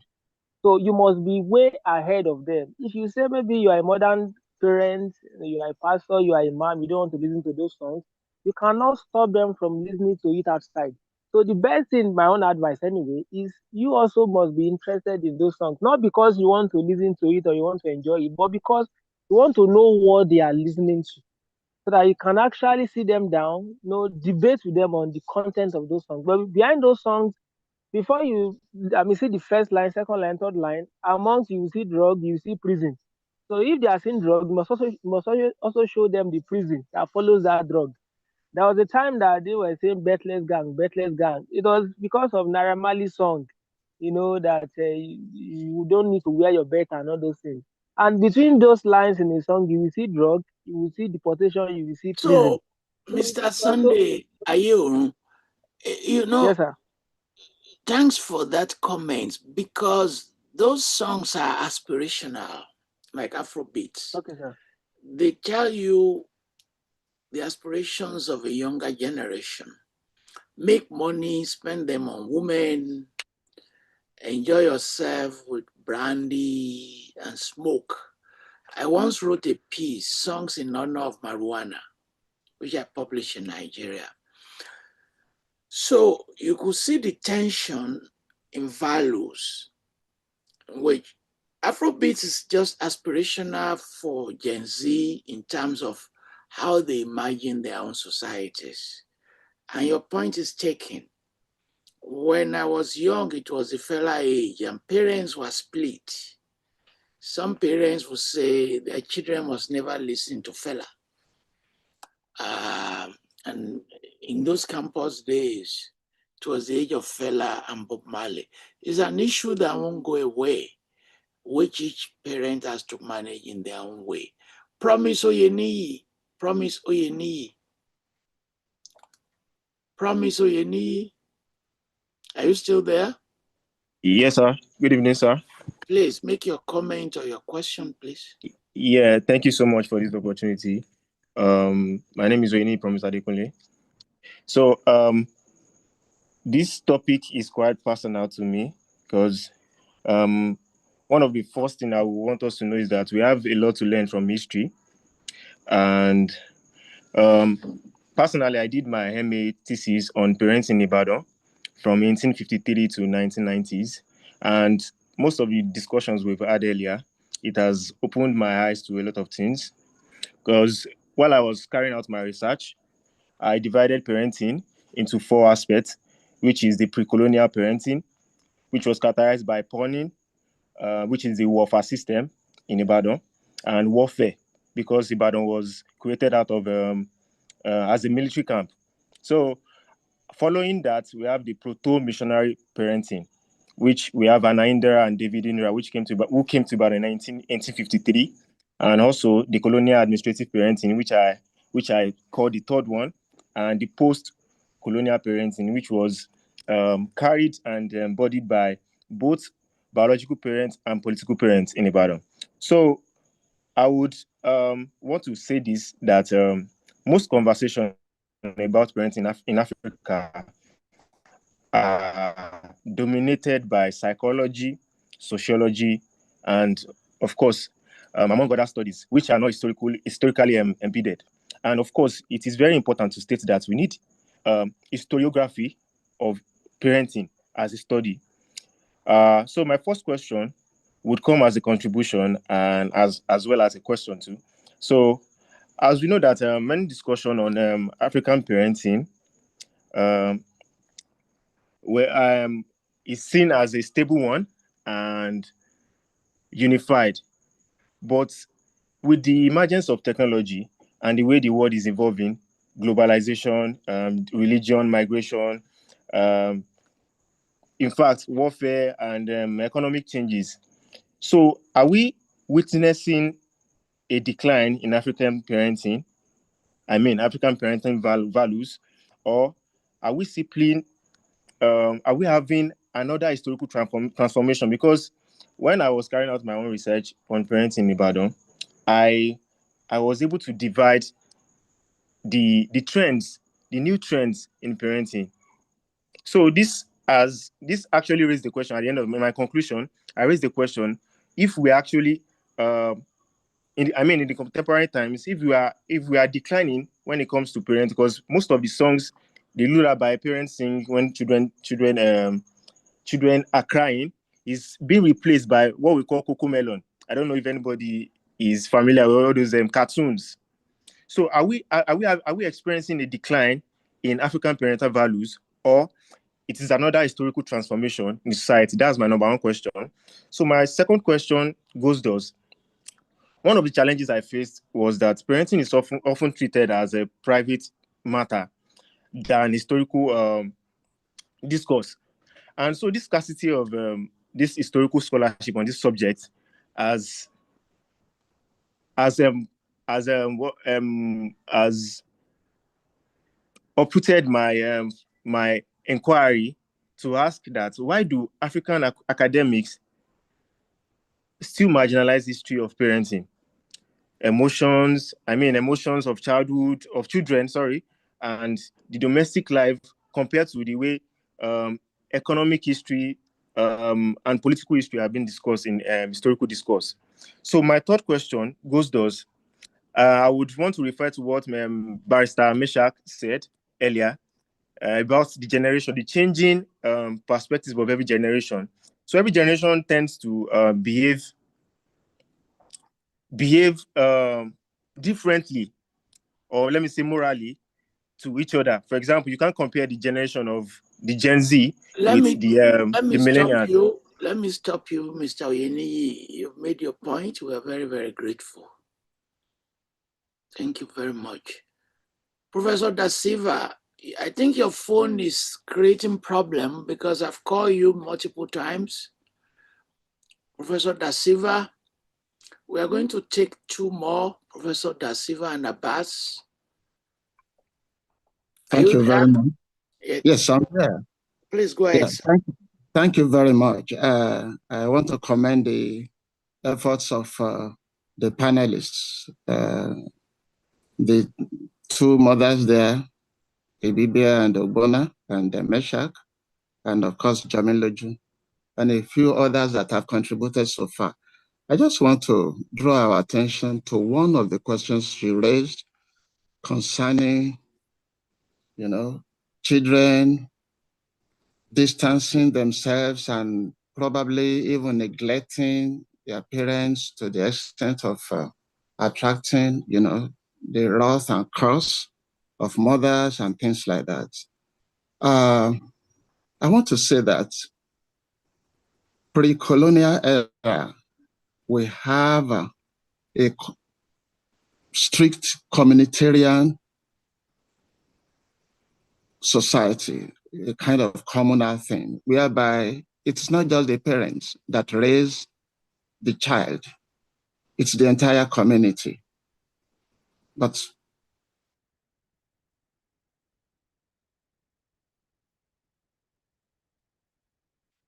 He's lost his contact. Abbas, I'm sorry, you are the last person. Mr. Abbas, iPhone. Abbas, good evening, Prof. Good evening. I'm actually a lady. My full name is Abasia Dion, but I guess you saved the best for last. Abasia so I'm happy is to a god, go last. right? That's from yes, Akwa Ibom. Akwa Ibom. Akwa Yes. Ibom is a very beautiful state, which I spent last December there at Uyo.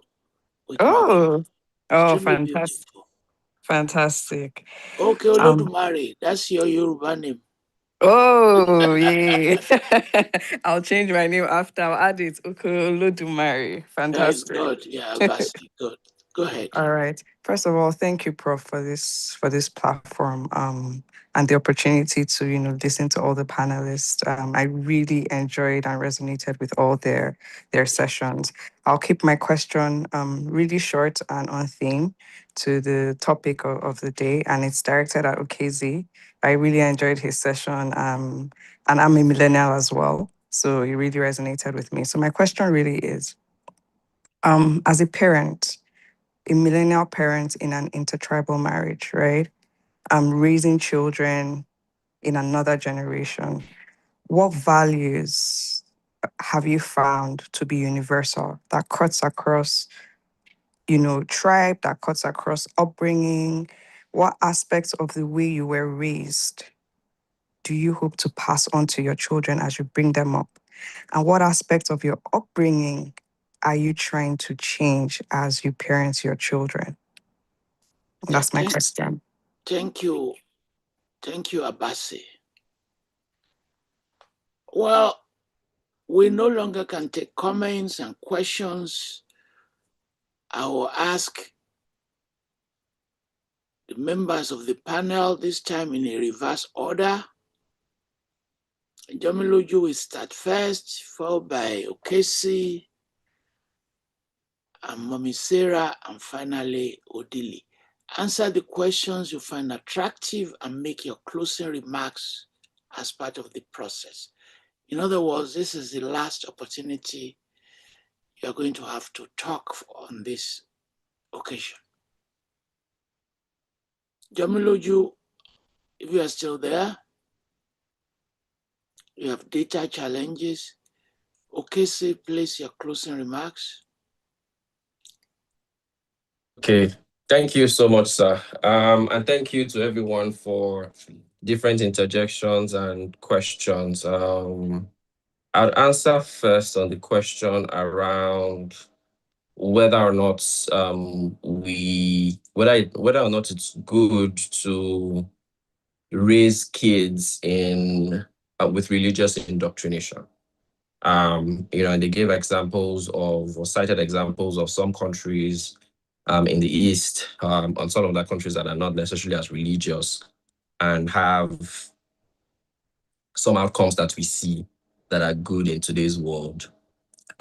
Like I said during my opening session, the values that we have are the values that determine the outcomes that we see, in my opinion. And so whatever fuels or whatever develops those values in you, it's important that you pay true to them. I grew up Christian and I have questioned the beliefs of Christianity to the best that I can. And I believe that it is true to the best that I know. And so on that basis, I have formed values based on the Christian beliefs that I grew up in. Some other persons may grow up in an atheist society or even any other belief system, and those belief systems will drive the values that they have.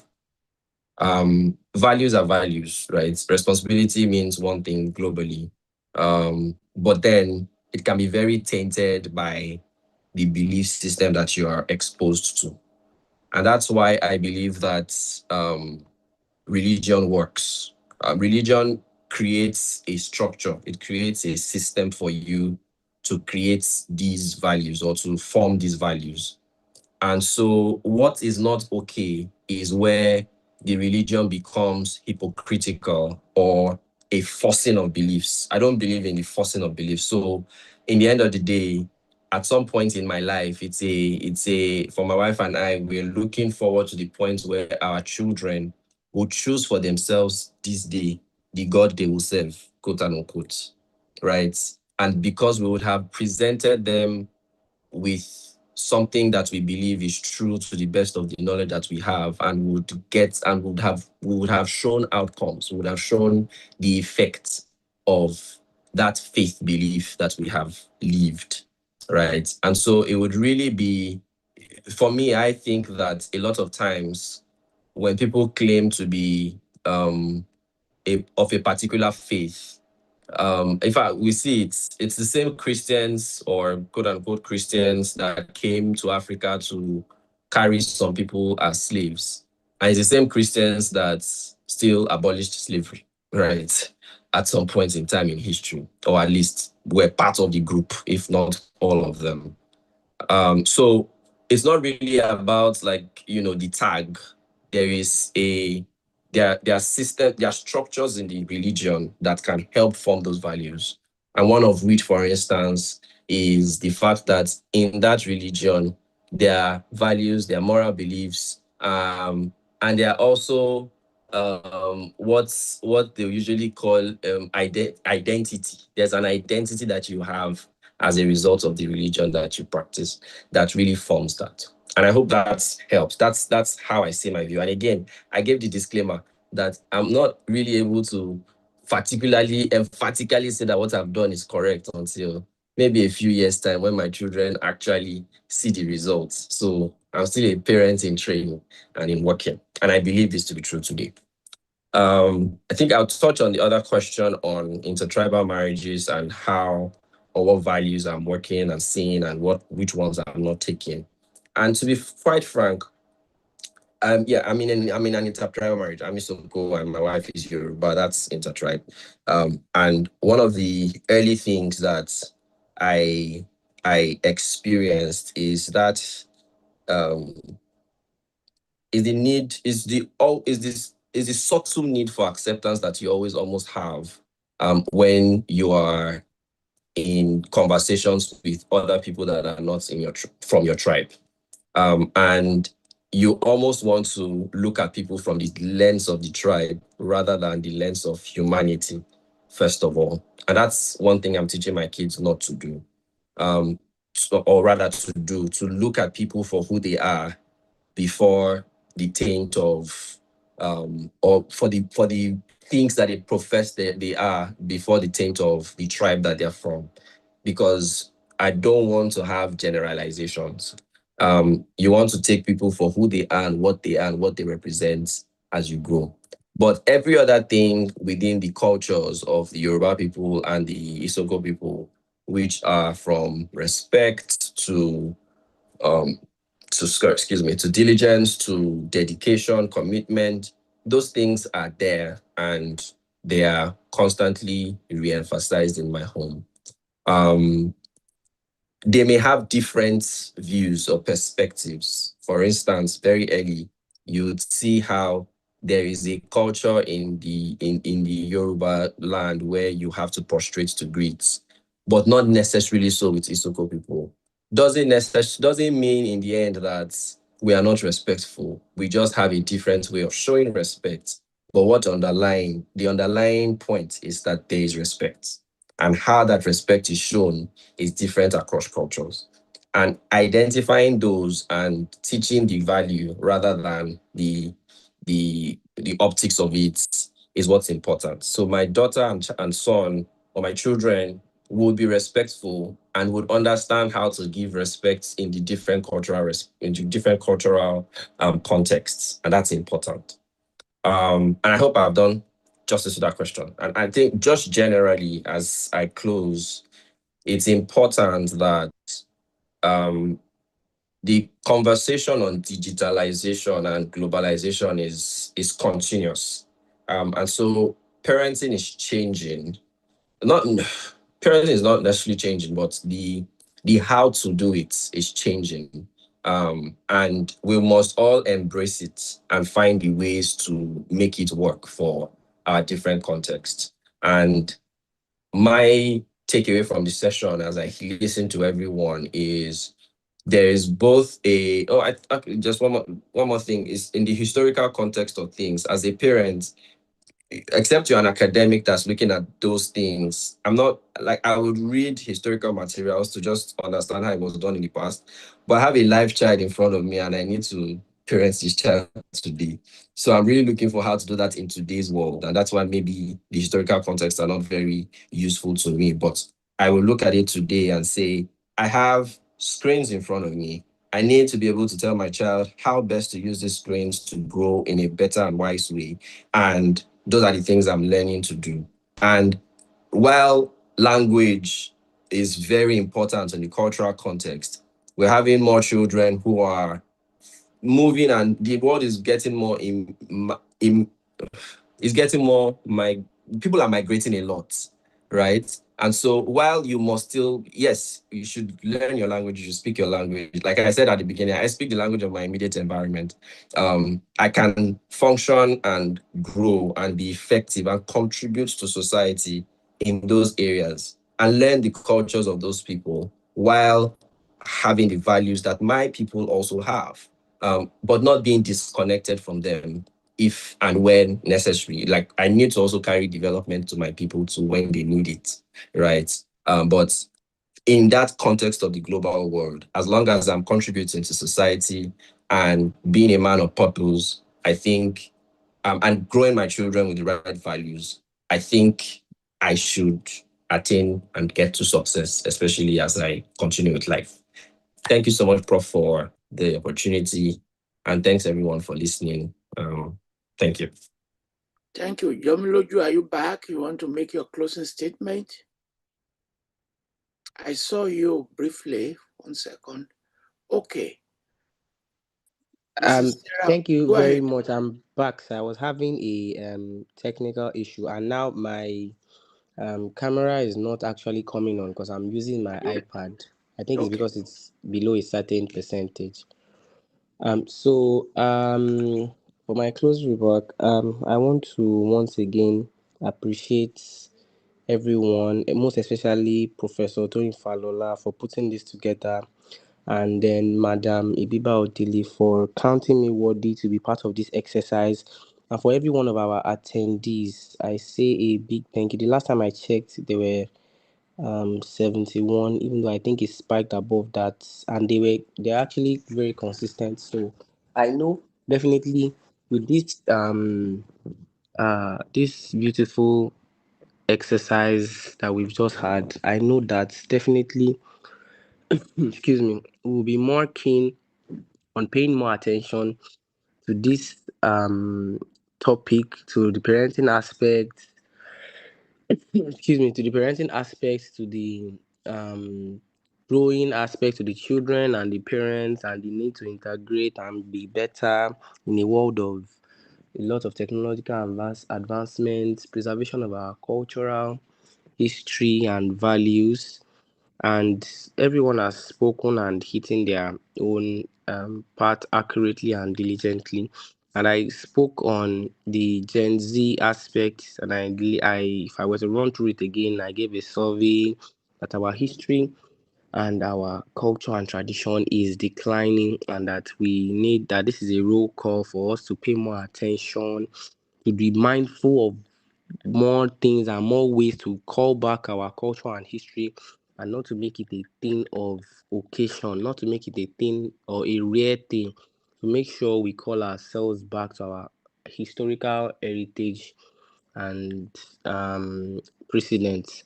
So thank you very much everyone for joining. God bless you and your families. I hope Well, this will make a Yomiloju, big just a impact. small point of correction. We Yes, sir. use Zoom to stream to other platforms. Like this Okay, sir. program, we are streaming it to 18 countries. Okay, And sir. people have joined on YouTube, on Instagram, on Facebook. By Wednesday, we will know the number. But the minimum Okay, sir. audience we generate is not less than 4 million people. That's our minimum audience. Oh, I'm so sorry, sir. I checked the No, it's all right. Zoom. It's all right. And members of the media have joined. This will be reported in Vanguard, Tribune, and Punch during the week. So it's just the Zoom is the number on Zoom we don't even count because we just use them. People join Zoom because they want to ask questions. Ask questions. Yeah. So the majority join on other platforms and radio stations.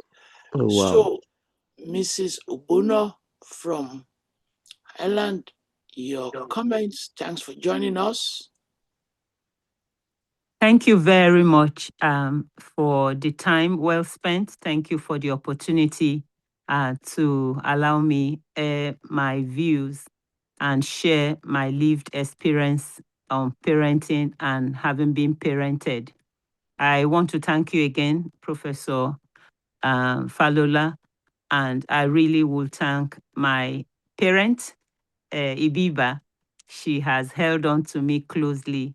Can she adopt me so that I become her son? Yeah, welcome. I'm sure she has a big heart and a big. But she'll be taking care of me. Yes, she will be I happy will not to. be sending her any money at the end of the Abio, and she won't cost. And I really want to thank you, Jomiloju, and my brother. Sorry, now I lost that name. It's Jomiloju that's Okesi. to Okesi. Okesi. Yeah, thank you very much. You know, like what I would say in closing is, so what? After all this time we've spent, the resources, the research we've done, the talking, the listening, so what?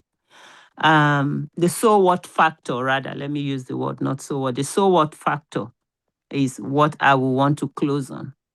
We need to understand, and I'll say that again, that this culture we're talking about begins with you when you realize that your home is that first unit of the globe.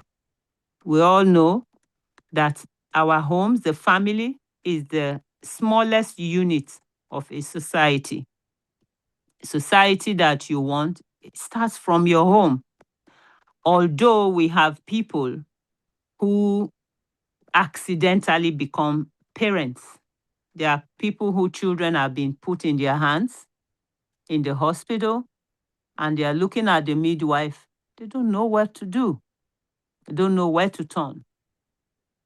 Some get home, and here we have district nurses who come back from their home visits, and they say these days they don't even know what to say. They don't, most young girls or young women don't know what to do when that life is handed into their hands, particularly for those in the diaspora.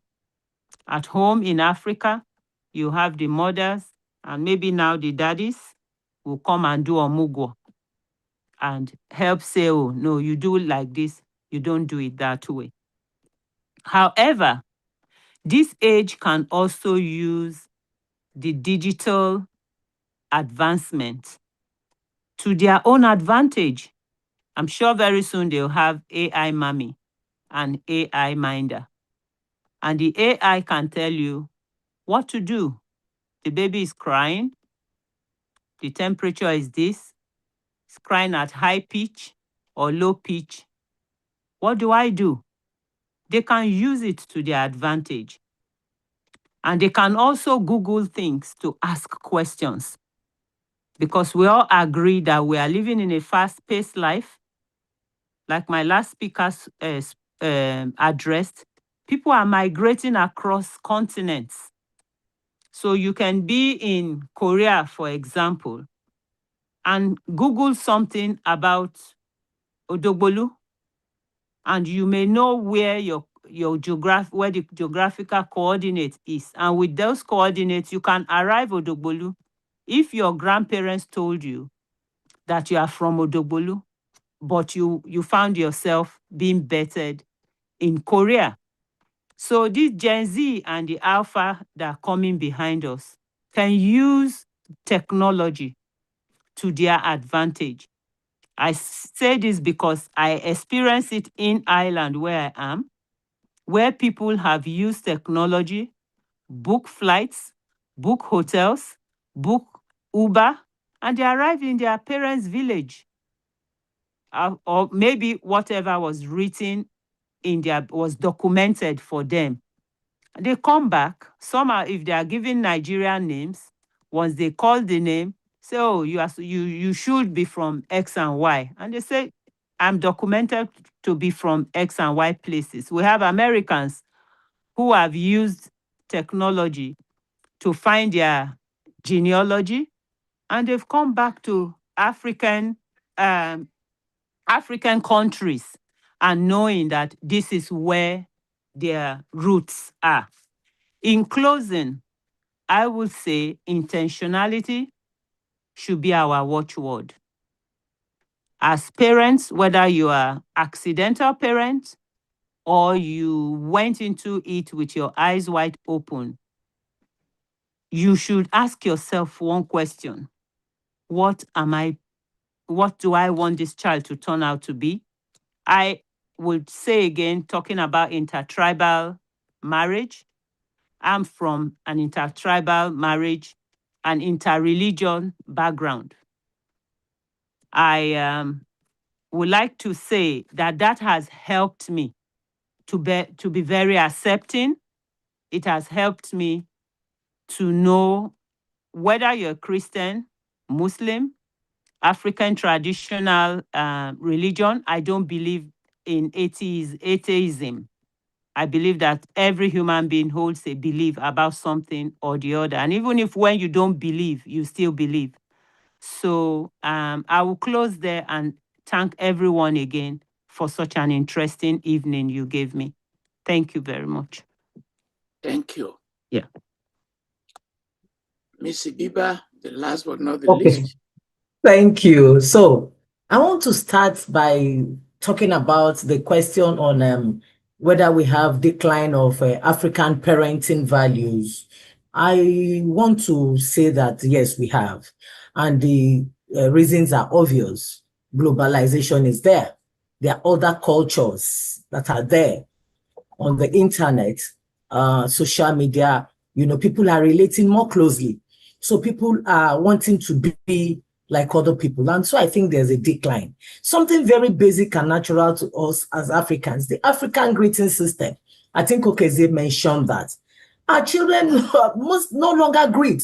You go out to the public and you see a child with a mother, a father, and the child will not greet. He will just be looking, or you go into a home and you will now say, you didn't greet me. And most times the mother will be the first senior advocate of Nigeria to say, no, he greeted you, but you didn't listen. You didn't hear him. So African greeting system, that system shows good upbringing. That system helps to build self-esteem. That system is one of the earliest times when a child is taught how to use his or her voice. Now we are talking about silence. That African greeting system shows how a child would use his or her voice. That system shows self-confidence. That system shows presence. That system is going into extinction. Another one is, even those days when we see older people, we get up for them to sit down. We help them carry their bags. Those things are diminishing. There's more of the individualism that we're practicing now. And like I tell people, even when you relate it to drug abuse, our houses are fenced, they are gated, but drugs are going into our homes. Drugs are passing through those fences, jumping into our homes, because we're not living together. We don't even know what the other person is going through. So these are some of the things that are declining in the African value system vis-a-vis African parenting. And the same person talked about the paucity of research items when you want to research into issues of African parenting. I'll agree with him, because to a large extent, there are so many issues Africans sweep under the carpet. We don't want to talk about sexual abuse in families. We don't want to talk about incest in families. We don't want to talk about drug use in families, and we push all these things under the carpet. But when we come out to talk about them, then researchers and interventionists will be able to maybe draw up programs to address these issues, because we have gone to a point where it is not what we can do alone. It is a collective responsibility. It is multifaceted, and the response must also be multifaceted. So Africans must learn that this is not the time to be in secrecy. Like my mother would say that when a Black man is sick, or woman, that most times it is only malaria you will hear. It is maybe towards the end, or when the person is dead, you hear the person died of cancer. The person had a kidney problem. We are too secretive. We don't feel free to discuss certain things because of stigma, because of ignorance. So we must learn to unlearn some of these things, because if we don't talk about it, then we might not be able to get the right interventions. Professor Badejo talked about not even having a model now on parenting. When I was writing my book and I was doing my research, that was when I got to know that Scotland had developed and implementing a national parenting strategy, which they developed in 2012. Most African countries have pockets of family programs, but we don't have a structured, comprehensive, strategic, multi-sectoral parenting goals. And it is because most times we don't even have national goals. And even when we have, we don't pay attention to it. So we don't even have what is our national strategy, parenting strategy. What are our national goals as countries in Africa? We don't have these policies. And even when we have, they are pockets here and there, and we don't pay attention to them, because government also has a role in even these parenting issues we're talking about. Because when people are living in harsh economic situations, when there's insecurity, and some of these issues are interventions government should bring to fore. When government comes with these policies and interventions, it would also be easier for parents to be able to parent and navigate the stresses that come with it. Then there was the Pansa Kemisarike, I think her name, who spoke from the US. Most times when Africans are relocating now, it is purely on economic gains. They don't even do any research. They don't ask any question. They don't bother to know the workings in the places where they are going to. They just want to leave Africa. And the cultures they are going to meet there, the structures they are going to meet there, they don't know how friendly or how harsh these policies, these structures are going to be vis-a-vis parenting. You see some of them take 2-3-year-olds abroad and they don't ask any question because they just feel it is the education and the economic gain. So I think Africa also needs to look beyond economic gains when we are relocating. So all and all, these are the areas I want to respond to. So in closing, parenting is not a hobby, it's a responsibility. Whether we are the parenting in a manual age, in a digital age, it is a responsibility. And it is that responsibility today that parents are shying away from. What I see now that even concerns me is that parents are even now outsourcing parenting to even technology. I say so because I see situations where some mothers will say they don't want to live with anybody because now it is me, my husband, and my children. So that African support system we have, most young parents they don't want to indulge in that. So now what they do, when the child is crying, they will take the phone and give to the child to watch cartoons so that the child will no longer cry. Whereas they are causing another problem, digital addiction. Digital addiction is real. You see a 12-year-old, as they collect the tablet or telephone from him or her, he starts to agitate. He starts to become restless because that is the life the child knows. So in closing, I want to say that yes, technology is important. Technology has eased a lot of parenting stress and hassles. But the truth is that we need human connectivity. When we want to cry, we cry to human beings. When we are happy, we embrace human beings. When we are depressed, we talk to human beings. Technology is important, but it will not take the place of the human being. And the human being needs to give us the support. The humans around us, God did not make a mistake by having over 8 billion people on earth. We need to relate with each other. We need to rekindle that human connectivity that African values emphasize. Africa values emphasize communality. We should not throw away the baby and the bathwater. We should take the African culture that emphasizes communality. We need to talk together. The problems are getting more sophisticated and more advanced. Some of these technologies cannot download. Technologies cannot answer all the questions. Thank you for this very special session. I enjoyed every bit of it. And I met Okeze. I put a face to him. Thank you. Thank you, Professor Falola. You always raise the bar. Thank you so much. Thank you. It's my role now to close this program. I have to thank our technical people. We have to thank the staff of the TF interviews. We have to thank the media who joined. I have to thank our partners in different countries. I'm always eager to see how this will be reported in newspapers, sometimes with criticisms of their own, and which I enjoy, by the way. I like the closing statement about communities. We now have movies like Tara Perry's movie structured around a family without a community, which sometimes creates complications in closing those movies. that without those communities, some of these movies are problematic. It has been an enjoyable moment, and I thank all the members of the audience.